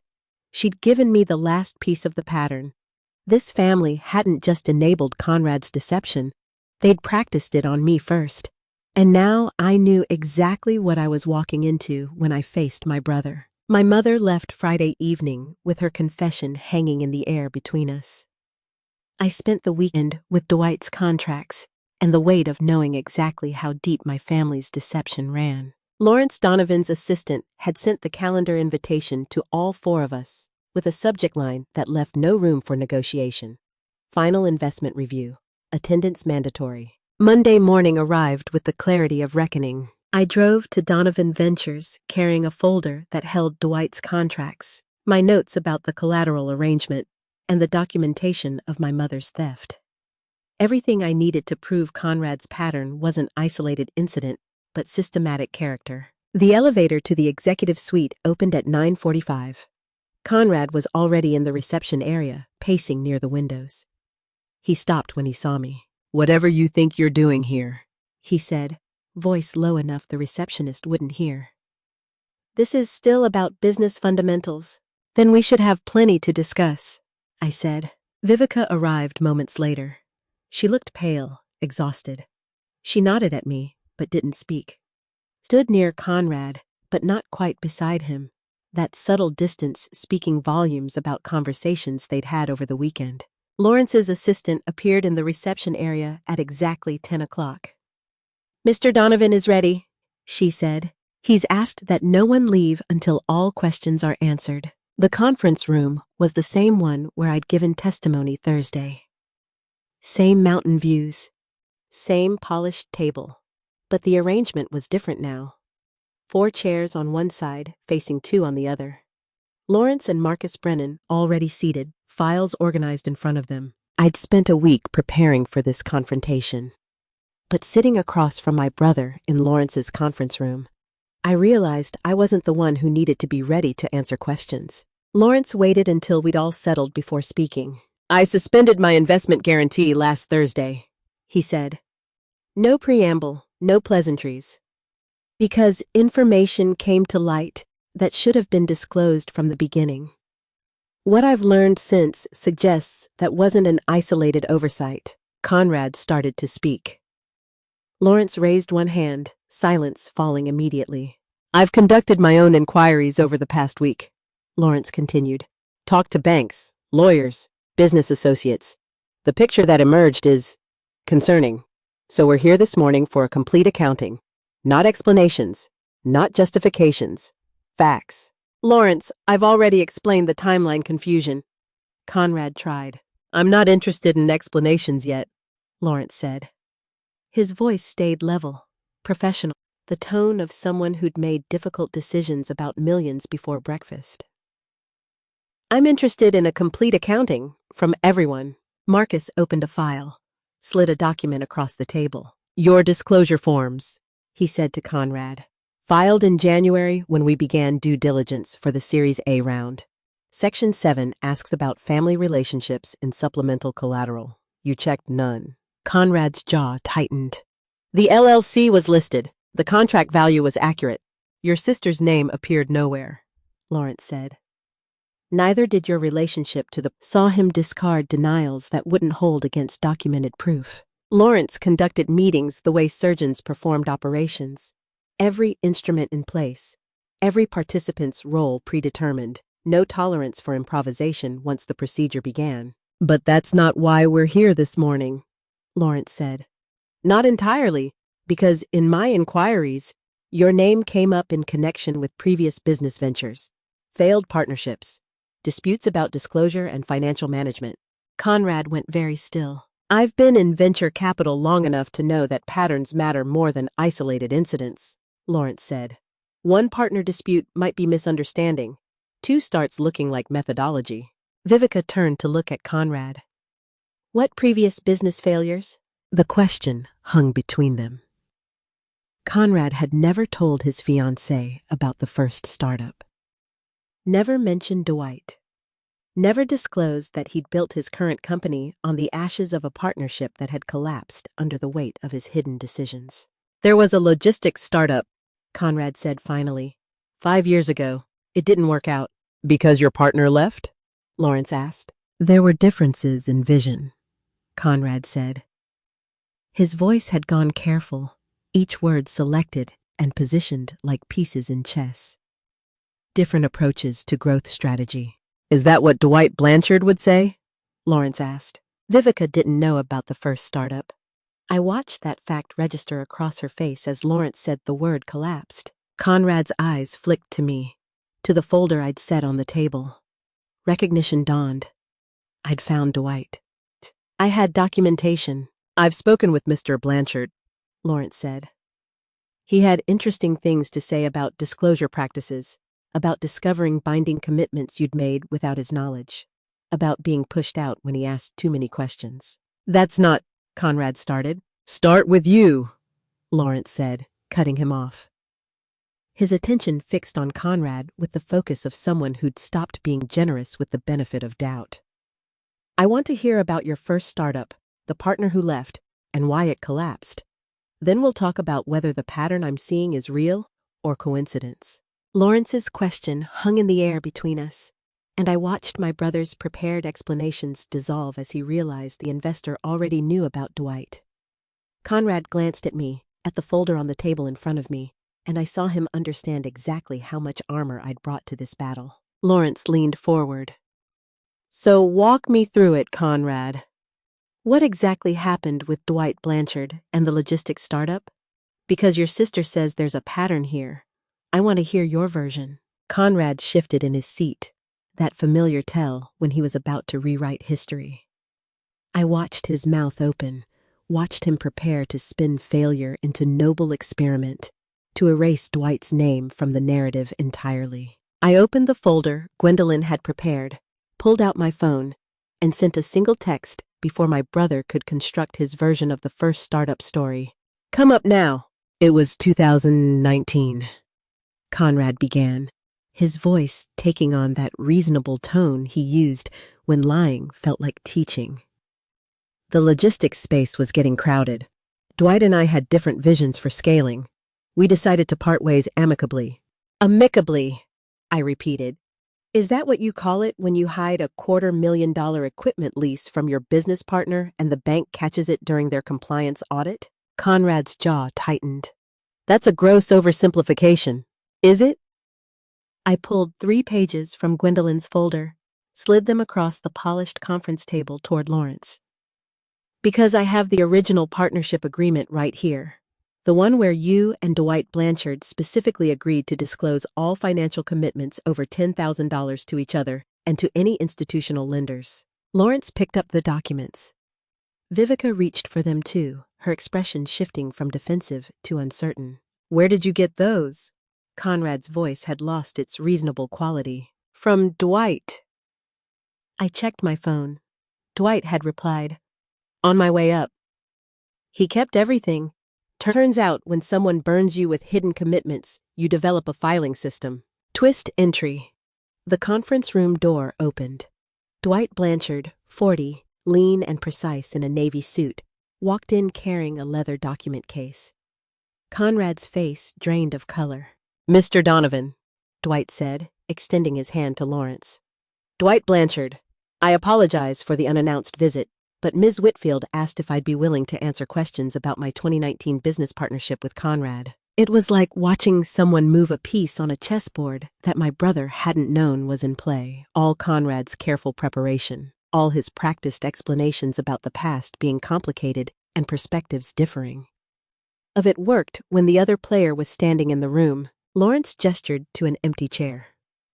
Please, I was just asking Conrad about the logistics startup. Dwight sat, placed his document case on the table with deliberate care. It wasn't actually a startup failure in the traditional sense. The business model was sound. We had contracts, revenue projections, initial clients. What destroyed the partnership was Conrad's pattern of entering commitments without disclosure. That's not fair, Conrad said, but his voice had gone thin. You're making it sound like fraud. I'm making it sound like exactly what the bank's audit report said. Dwight opened his case, pulled out a thick file. May I? Lawrence nodded. Dwight extracted a document, passed it across the table. This is the equipment lease Conrad signed in March 2019. $250,000 for warehouse automation systems. He didn't tell me about it. He didn't disclose it to First National when we refinanced our operating line that same month. Vivica took the document from Lawrence, her hands careful on the paper. But surely there was some miscommunication. There were 3 separate commitments, Dwight said quietly. The equipment lease, a $70,000 consulting contract with a marketing firm Conrad's college friend ran. A personal guarantee on a vehicle lease for what Conrad called client entertainment, $70,000 for a friend. When First National's compliance audit caught the discrepancies, Dwight continued, they called the full line of credit, We had 48 hours to return $340,000, or they'd start seizure proceedings. I had to liquidate my daughter's college fund to make the payment. Conrad said he'd lost track of the paperwork. The conference room had gone very quiet. Outside, the city hummed with afternoon traffic, indifferent to the collapse happening on the 43rd floor. I dissolved the partnership 2 days later, Dwight said. Not because the business failed, because I couldn't trust my partner to tell me the truth about what he was signing. Conrad opened his mouth, closed it. His explanations were collapsing like paper under rain, each fact dissolving the story he'd built to cover the one before. Lawrence placed the 2019 partnership agreement next to the venue contract I'd signed with Conrad 3 months ago. The language was nearly identical. All parties agree to disclose financial commitments and encumbrances that might affect business operations or institutional lending relationships. So, in 2019, Lawrence said slowly, you hid commitments from your business partner and your bank. And in 2024, you used your sister's venue contract as undisclosed collateral for a $1.2 million investment loan. 5 years apart, same pattern. Conrad looked at Vivica, but she was staring at the contracts, her face very still. It's not the same, Conrad said, but he sounded like he was trying to convince himself. Dwight pulled out 2 more documents, laid them side by side. Both bore Conrad's signature. Both were dated weeks before Conrad had told his partners about major financial decisions. The pattern isn't complicated, I said. My brother hides things until they're discovered. Then he calls the discovery unfair. Lawrence studied the contracts, the timeline, the identical language about disclosure. When he looked up, his expression was no longer collegial. Conrad, he said, I think we need to talk about what happens next. And I think Vivica might want to hear this conversation too. Lawrence closed the folder containing both sets of contracts and directed his attention not to my brother, but to me. I've made a lot of investments, he said. I've seen entrepreneurs make mistakes, optimistic projections, market timing errors, partnerships that don't work out. What I'm looking at here isn't a mistake. It's a methodology. Conrad leaned forward, his hands flat on the polished conference table. Lawrence, if you'd just let me explain the business rationale. The pattern is the explanation, Conrad. Lawrence tapped the contracts Dwight had brought. Your signature on commitments you didn't disclose to your partners. Twice. 5 years apart. That's not rationale. That's who you are. The city hummed beyond the floor-to-ceiling windows, indifferent to the verdict being delivered on the 43rd floor. I could feel Vivica's stillness beside Conrad, her silence louder than any argument. So that's it, Conrad said, and I heard the resignation creeping into his voice. You're withdrawing the investment. Lawrence picked up his fountain pen, turned it between his fingers. The afternoon light caught the gold clip. I'm not withdrawing the $1.2 million investment. The room went very quiet. The venue operation has sound fundamentals, Lawrence continued. Your sister's business model is solid. The market analysis supports expansion. But I won't continue funding a partnership where one party operates without oversight. I sat very still, trying to understand what was happening. I'd walked into this meeting prepared to fight for restoration of trust. I hadn't expected Lawrence to hand me structural power to enforce it. I don't understand, I said. Lawrence turned to face me directly. Simone, you'll have formal governance authority over this investment. Veto power over any commitment exceeding $10,000. Every contract, every partnership agreement, every financial obligation Conrad enters. You approve it first, or it doesn't happen. The twist landed like a chess piece I hadn't seen moving across the board. Not withdrawal, restructuring, not punishment through destruction, but protection through institutional control. You're giving my sister authority over my business decisions? Conrad's voice had gone tight. I'm giving her authority over our investment, Lawrence corrected. The $1.2 million I'm entrusting to this partnership now comes with binding governance requirements. Simone isn't your supervisor, Conrad. She's the institutional safeguard that ensures what you did to her venue contract doesn't happen to my capital.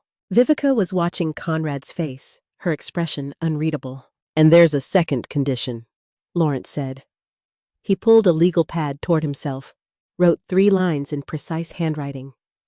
Within 72 hours, you'll submit a written statement to my full investment board. The statement will acknowledge that you used your sister's $3.5 million venue contract as undisclosed collateral for the initial loan, and that you concealed this material information from both your sister and from Donovan Ventures during our due diligence process. Conrad's face had drained of color. You're asking me to publicly state I deceived investors. That will follow me. Yes, Lawrence said. It will. That's the point. Transparency isn't punishment, Conrad. It's the price of continued trust. I watched my brother process what was being demanded. Not apology, documentation, not private admission, but institutional record. Lawrence's conditions built walls where there had been open doors. Every financial commitment over $10,000 would now require my explicit approval. My brother's autonomy restructured into supervised partnership. And if I refuse? Conrad asked quietly. Lawrence's expression didn't change. Then I withdraw the investment immediately. Your venue contract with Simone was predicated on having operational capital to execute the expansion. Without the $1.2 million, you can't fulfill the contract terms. Simone would be within her rights to void the agreement, and you'd lose both the investment and the $3.5 million venue commitment your wedding depends on. The mathematics were very clear. Accept governance, oversight, and public admission of deception, or watch everything collapse. These conditions aren't negotiable, Lawrence said. He slid the legal pad across the table toward Conrad. You have until Thursday at 5 p.m. to deliver the written statement to my board. The governance agreement giving Simone veto authority goes into effect the moment you accept these terms. Vivica's hand rested on the conference table inches from Conrad's, but she didn't touch him. I looked at the legal pad, at Lawrence's precise handwriting outlining the institutional accountability my brother would have to accept. This was justice, I realized. Not the kind that felt satisfying in the moment, not revenge dressed up as righteousness. Lawrence was building structural transparency into the partnership, requirements that would follow Conrad into every future decision. This gives you authority to prevent what your brother did from happening again, Lawrence said to me. Justice through governance, not revenge. Every commitment he makes, you see it first. Every partnership agreement, every contract, every financial obligation. It comes through you. That's not punishment. That's institutional protection. Wasn't this what justice actually looked like? Not destruction, but documentation. Not revenge, but requirements that lies be told in light where future partners could see them? Conrad stared at the legal pad. 72 hours to submit written admission to an investment board. Permanent governance oversight, giving his younger sister veto power over his business decisions. Public record of deception that would follow him into every future partnership. I need time to think, he said. Lawrence stood, gathered his folder. You have until Thursday at 5 p.m. After that, the investment offer expires and Simone's venue contract becomes unenforceable due to your material breach. He walked toward the conference room door, paused with his hand on the handle. This isn't complicated, Conrad. Accept institutional accountability or lose everything. Those are your options. The door closed behind him with a soft click. Conrad sat across from me with Lawrence's conditions laid out between us like terms of surrender. He could accept governance oversight and public admission of deception, preserving the venue contract and wedding timeline. Or he could refuse and watch the $1.2 million investment evaporate along with the $3.5 million contract that depended on it. My brother signed the governance agreement in front of Lawrence and Vivica, his handwriting tight and controlled, each letter a visible exercise in swallowing pride. The document was 3 pages. I watched Conrad initial every paragraph that granted me veto authority over financial commitments exceeding $10,000. His pen scratched against the paper, the sound sharp in the quiet conference room. Lawrence collected the signed agreement. Now we'll convene my board via video conference for your disclosure statement. Conrad looked up sharply. This is happening now? I thought I had 72 hours? You have 72 hours for the written version, Lawrence said, already pulling his laptop toward himself. The verbal admission happens now, while the evidence that requires it is still on this table. Vivica shifted in her seat beside Conrad but said nothing. Lawrence tapped keys, angled the laptop screen. Within 90 seconds, 4 faces appeared in video windows. 3 men, 1 woman, all wearing expressions that suggested they'd been briefed on why this emergency session had been called. Thank you for joining, Lawrence said. Conrad Whitfield has a disclosure statement regarding the venue expansion investment we approved in February. I sat outside the camera's range, watching Lawrence set up the video conference with his investment board. I realized this was the moment I'd fought for. Not forgiveness, not family healing, but documented truth that couldn't be rewritten at the next holiday dinner. Conrad cleared his throat. I failed to disclose material information during our due diligence process. The $3.5 million venue contract I presented as a partnership asset was collateralized by business assets owned entirely by my sister, Simone Whitfield. I presented the partnership structure as equal when she controlled the underlying guarantees. One of the board members leaned closer to his camera. You misrepresented the ownership structure? Yes. Walk us through what you concealed, the woman on the board said. Specifically, Conrad's fingers tapped against the conference table. Stopped. Simone owns the venue business that the contract was based on. Her established client relationships, her operational systems, her reputation in the luxury events market. Those were the actual assets backing the deal. I presented myself as having secured the contract through my own business development when the truth was that I needed her foundation to make the opportunity possible. The twist landed quietly in why he'd hidden it. Not financial gain. Shame. I concealed her role because I didn't want to appear dependent, Conrad continued. Unsuccessful. I wanted credit for securing the contract without admitting I needed my sister's business success to do it. The conference room was very still. Vivica's expression had shifted to something harder to read. Recognition that the pattern wasn't about money, but about my brother's inability to share credit. You misrepresented the asset controller's identity and your family relationship to the primary stakeholder? A board member asked. For 5 months? 5 months. That's how long Conrad had hidden my role while presenting himself as the deal architect. The board member's voice when he repeated that timeline carried the weight of institutional memory. This would follow my brother. Yes, Conrad said. Lawrence pulled up the governance agreement. As of today, Ms. Whitfield has formal veto authority over all financial commitments in the partnership exceeding $10,000. The investment continues under restructured oversight. The woman on the board made a note.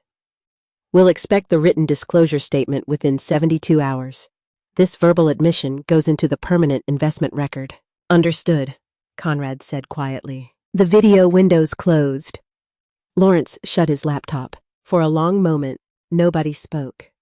Outside the windows, the city continued its indifferent afternoon rhythm. Conrad turned to face me. I did what you wanted. I admitted it publicly.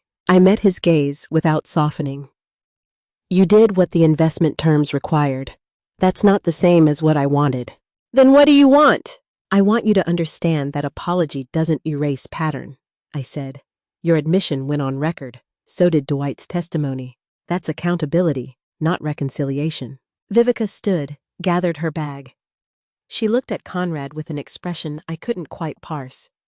Not anger, not sympathy. Assessment, recalibration. I'll meet you downstairs, she said, and walked out. Conrad looked at me like someone who'd paid admission expecting a show, confused that the transaction hadn't purchased what he assumed it would. My immediate return to family roles where his apologies erased his actions. So that's it? He asked. I admit everything, except your oversight, and we just… What? We are business partners now, I said, with documented governance structure that ensures you can't hide commitments from me again. That's institutional reality. I stood, picked up my copy of the governance agreement. The paper felt substantial, heavier than 3 pages should weigh. The investment is secured, I said. The venue contract stands, and you answer to me now for every financial decision you make in this partnership. That's not forgiveness, Conrad. That's power. I walked out of Lawrence's office with governance authority documented, my brother's pattern admitted on record, and a boundary I had no intention of softening just because he'd been forced to tell the truth. The investment was secured. The venue contract stood, and for the first time in our family history, I held institutional power he couldn't talk his way around. 4 days after the board meeting, my mother called to invite me to Thursday dinner with a voice that carried the careful neutrality of someone who expected to be refused. "Just the 3 of us," she said. "I won't ask you to forgive what happened. I'm just asking you to sit at this table and let us try to do better." I went. The dining room looked exactly as it always had. Same oak table, same china Phyllis only used for family dinners. But the conversation was different. Stilted. Everyone navigating the new dynamic where documented truth had replaced family narratives. Conrad passed me the water pitcher without being asked.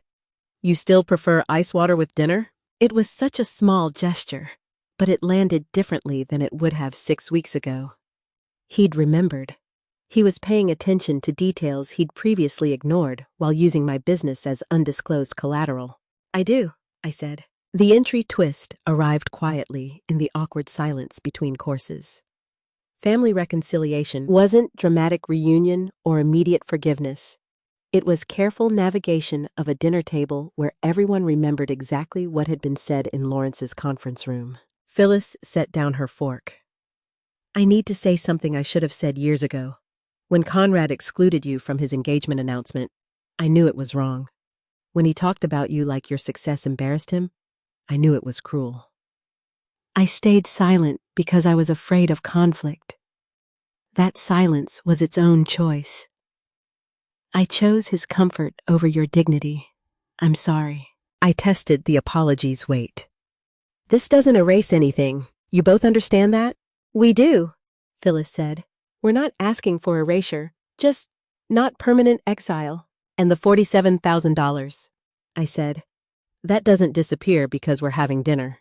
"I know," Phyllis said quietly.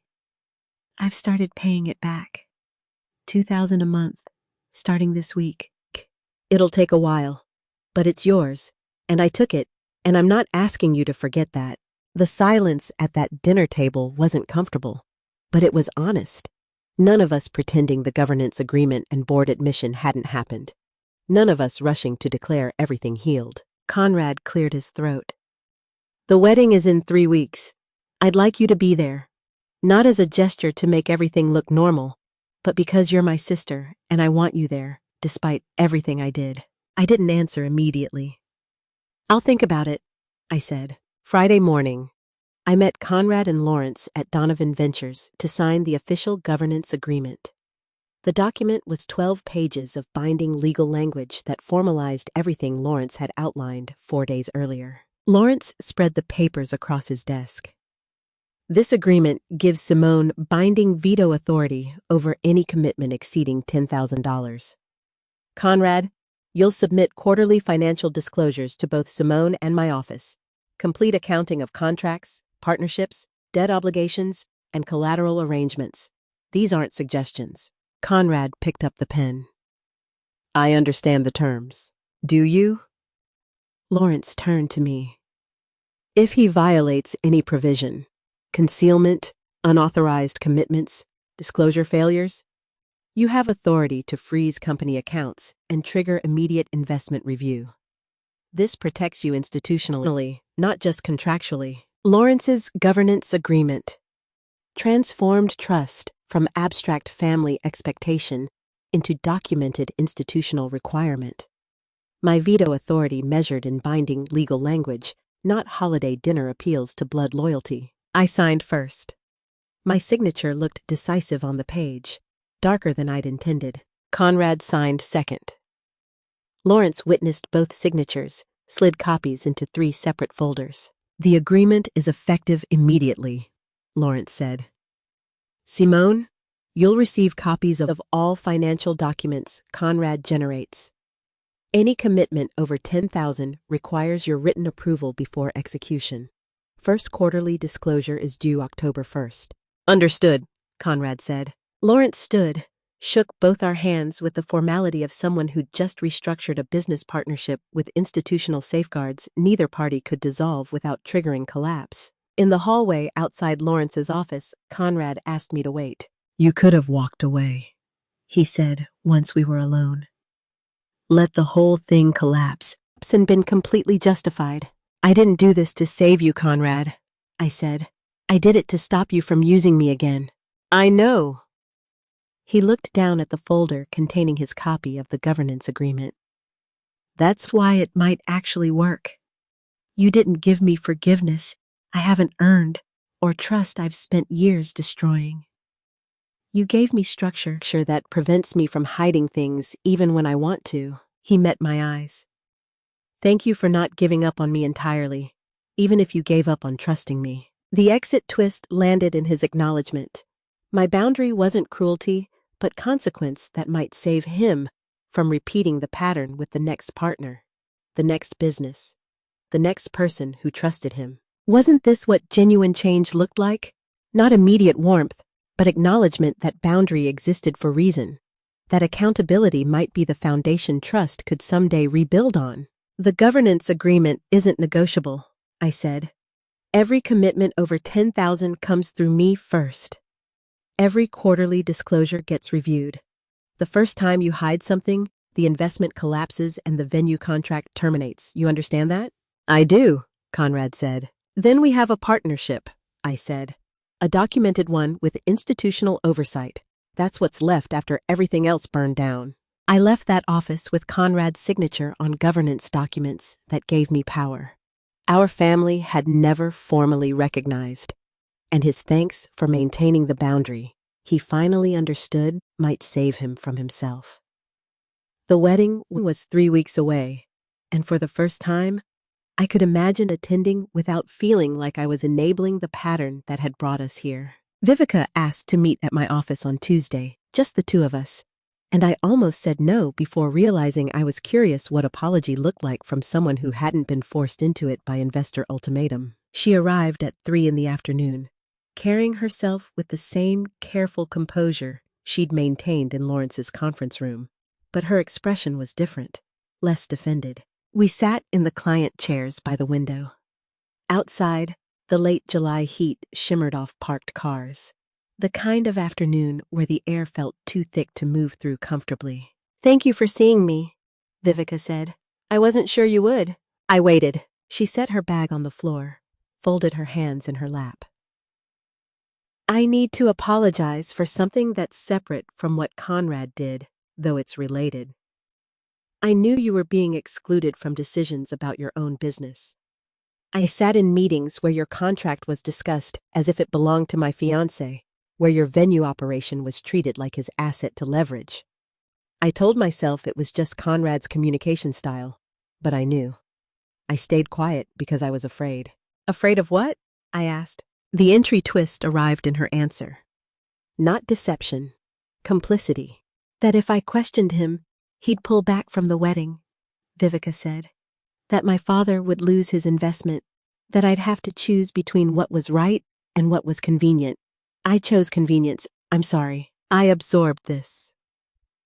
Vivica hadn't been deceived about my role. She'd witnessed the exclusion and chosen silence to protect her own interests. The admission carried more honesty than I'd expected. "When Dwight testified about the pattern," she continued, "I recognized it immediately. Conrad presenting partnerships as equal when they weren't, taking credit for foundations other people built, hiding uncomfortable truths to control the narrative. I'd seen him do it with you. I just hadn't named it as wrong because naming it would have required me to act." Vivica's apology carried different weight than Conrad's bored admission. She'd chosen to come here, chosen to name her complicity, chosen accountability without institutional leverage forcing her hand. "I can't undo my silence," Vivica said. "But I wanted you to know I see it clearly now. What happened to you wasn't just Conrad's deception. It was also my cowardice." "Thank you," I said, and meant it. Not forgiveness, exactly. Recognition that she'd owned the choice she'd made instead of hiding behind claimed ignorance. She stood to leave, paused at the door. "The wedding is in 2 weeks. I know Conrad invited you. I hope you'll come. Not because everything's resolved, but because you're part of why I can marry him with governance structure in place that might actually keep him honest." After Vivica left, I called Dwight Blanchard. "Conrad signed the settlement agreement this morning," I said when he answered. "It's not full restitution for what you lost, but it's documented acknowledgement with compensation." "How much?" Dwight's voice was careful. $32,000, 5 years later. Silence on the line. $32,000 couldn't replace what Dwight had lost. Not the $70,000 from his daughter's college fund, not the partnership equity, not the years of financial recovery, but the check carried Conrad's signature and dated admission that he'd concealed material information, justice measured in documentation as much as dollars. "I made it a condition of the governance agreement," I said. "Justice couldn't just stay within family boundaries when you carried consequences of his pattern all this time." Dwight exhaled slowly. "I didn't expect this." "Your testimony proved the pattern," I said. "You lost money because my brother hid information from partners. That couldn't just not matter once I got mine back. Most settlement negotiations would have focused solely on your contract restoration," Dwight said. "Extended family, immediate damages. You had no legal obligation to include compensation for a dissolved partnership from 2019. "No," I agreed. "But I had a moral one. You came to that conference room and testified about what Conrad did 5 years ago. You kept contracts proving the pattern. You helped me show it wasn't isolated incident but methodology. That had value." "The settlement includes written acknowledgement?" Dwight asked. "Signed statement that Conrad concealed the equipment lease, consulting contract, and vehicle guarantee from you and from First National Bank during your 2019 partnership. Dated admission that his concealment caused partnership dissolution and your financial losses. It goes in the permanent governance file with Lawrence's investment board. So, if he tries this pattern with future partners, there's documented history," I finished. "Multiple instances, multiple victims, multiple settlements." Dwight was quiet for a moment. When he spoke again, his voice carried something I hadn't heard before, not quite gratitude. "Acknowledgement. You didn't have to include me in this," he said. "You'd already won your fight. I couldn't call it finished while you were still carrying the cost," I said. Dwight's settlement was ripple extending outward from the stone of my confrontation. Proved that accountability could reach beyond the immediate splash to touch damage done years before I'd recognized the pattern. "Most people would have stopped at personal victory," Dwight said. "Thank you for remembering the pattern had other victims before you." I hung up with Dwight and sat in my office realizing that justice had expanded beyond what I'd fought for in Lawrence's conference room. Vivica's voluntary apology, Dwight's compensation, Conrad's documented pattern affecting multiple partners. Healing was spreading in directions I hadn't mapped when I'd only wanted my investment guarantee restored. The wedding was being held at Teton Ridge Estate, one of the premier venues my company managed, and I drove up the mountain road on Saturday morning, carrying both an invitation and the quarterly financial reports Conrad would need to approve under our governance agreement. 2 weeks had passed since Vivica's apology and Dwight's settlement. Justice had expanded beyond what I'd fought for, healing spreading to include people I hadn't initially mapped in my confrontation strategy. The estate came into view as I rounded the final curve. Stone and timber architecture nestled against the Tetons, the kind of venue that commanded premium rates because clients paid for both the space and the landscape. My company had managed Teton Ridge for 6 years. The parking attendant recognized my car, waved me toward the reserved section. Inside, the venue coordinator met me at the entrance. "Mrs. Whitfield, everything's ready," she said. "Your team did exceptional work preparing the estate." The entry twist landed in those words. The wedding was happening at a venue my company managed. My business success was the literal foundation of this celebration. My role acknowledged rather than hidden. Complete reversal from 5 weeks ago when Conrad had presented our partnership as shame to conceal. Vivica found me in this foyer. She wore champagne silk, her hair swept up, looking calm despite the organized chaos of 200 guests arriving. "I'm glad you're here," she said. "Conrad wanted me to make sure you knew. He asked the officiant to acknowledge you during the family recognition." She handed me a program. I opened it to the second page. Conrad Whitfield, entrepreneur and co-founder of Premier Venue Operations, with business partner Simone Whitfield. Not hidden this time. Reading my name in the wedding program as Conrad's business partner felt like archaeological proof of changed reality. Documented acknowledgement where there'd been deliberate concealment 5 weeks ago. Phyllis approached, adjusted the collar of my jacket with the maternal gesture she'd never quite abandoned. "You look beautiful. Come, I'll show you where we're seated." Family section, front row. The placement spoke volumes about what had shifted. The ceremony began at 2 o'clock under the estate's outdoor pavilion. Mountain air carried the scent of pine and late summer wildflowers. 200 guests filled white chairs arranged in careful rows. Before taking his place at the altar, Conrad walked to where I sat. "Front row," he said quietly, meeting my eyes. "Where you should have been acknowledged from the beginning." He squeezed my hand once, brief, genuine, then walked to stand beside Lawrence, who served as best man. Vivica's father watched the gesture with the careful attention of someone monitoring investment terms playing out in real time. The ceremony itself was traditional. Vivica walked down the aisle on her father's arm, sunlight catching the beading on her dress. The officiant spoke about partnership, commitment, building foundation together. Then came the family recognition. "Conrad and Vivica are grateful to family whose support made this celebration possible," the officiant said, "including the venue partnership that brought them to this beautiful estate." Public acknowledgement, witnessed by 200 guests, documented in the program they'd all take home. Phyllis leaned close, whispered, "He's doing this right, finally." Conrad, escorting me to the front row, was theater of accountability. Every family member watching him publicly claim the sister he'd hidden. Governance agreement, making the gesture genuine rather than performance. The reception began at 4. The estate's main hall had been transformed. Long tables draped in ivory linen, centerpieces of mountain roses and sage, string quartet playing near the windows that framed the Tetons in golden afternoon light. Conrad found me during cocktail hour, Vivica beside him. "I want to say something," he said, raising his voice slightly to gather nearby family.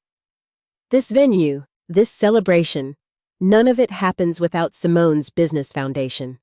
The venue management, the operational expertise, the client relationships that made Teton Ridge trust us with their premier date.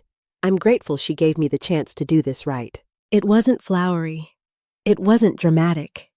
It was specific acknowledgement of exactly what he'd hidden. Lawrence raised his glass in quiet salute from across the room. Dinner service began. The catering team moved through the hall with practiced efficiency, servers carrying trays, wine stewards refilling glasses, everyone working the careful choreography that made elegant events look effortless. I noticed one server struggling, Emma Caldwell, barely 22, and carrying the determined efficiency of someone working 3 events that weekend, managed her section with practiced invisibility that reminded me of my own fight to be seen. A guest at table 12 flagged her down, voice sharp with complaint about wine temperature. "I'll check with the kitchen coordinator immediately, sir," Emma said, her voice tight but professional. She carried her tray back toward the service entrance, shoulders tense with the effort of staying composed under criticism that probably wasn't warranted. The wine was fine. The guest was difficult.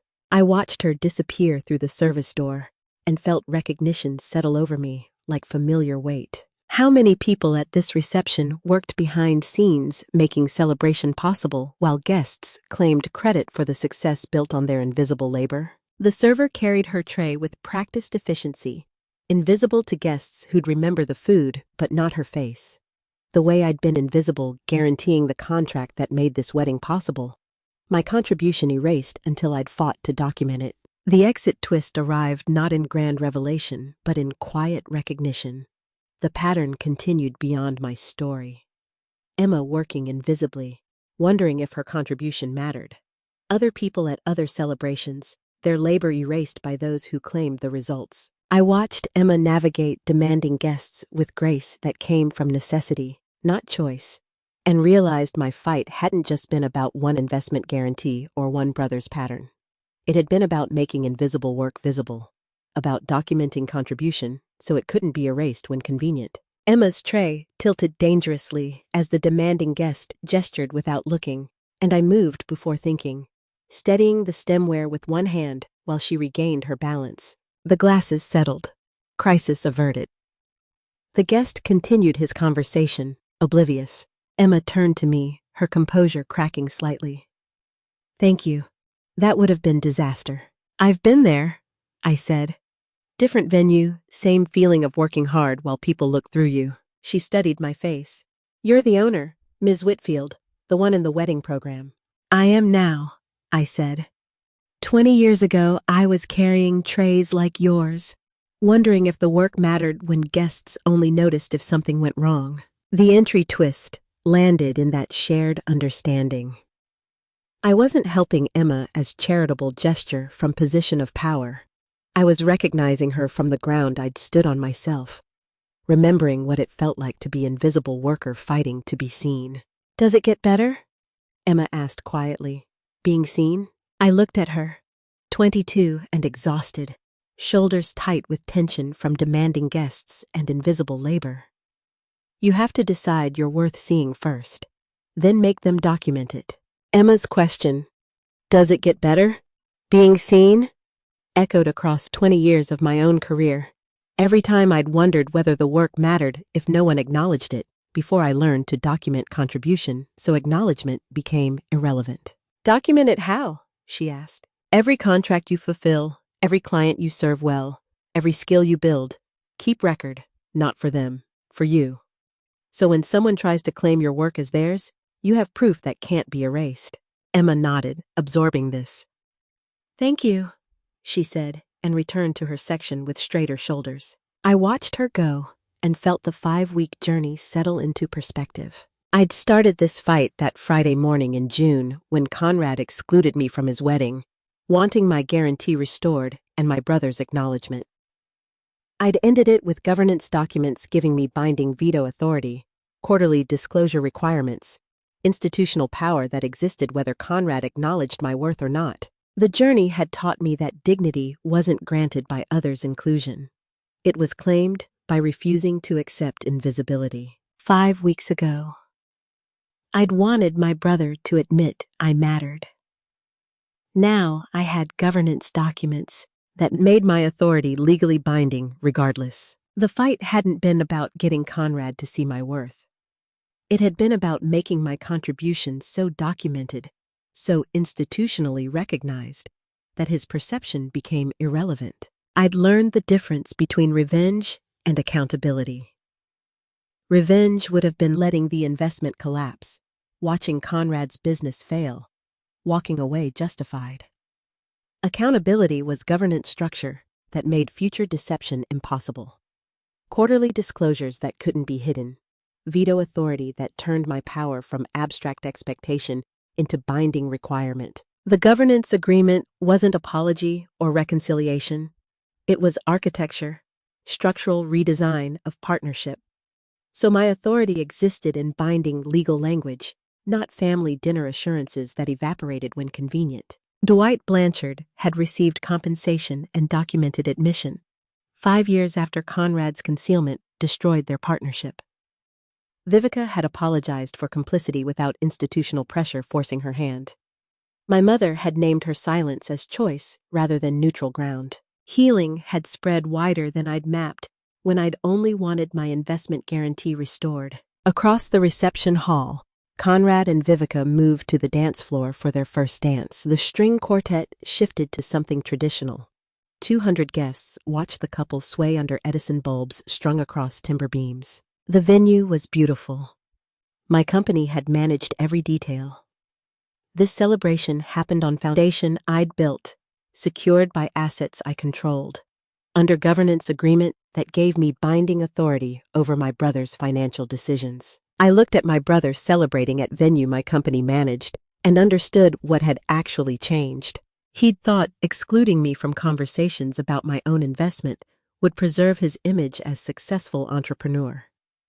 He'd thought hiding my role as guarantor would let him claim credit for the venue contract.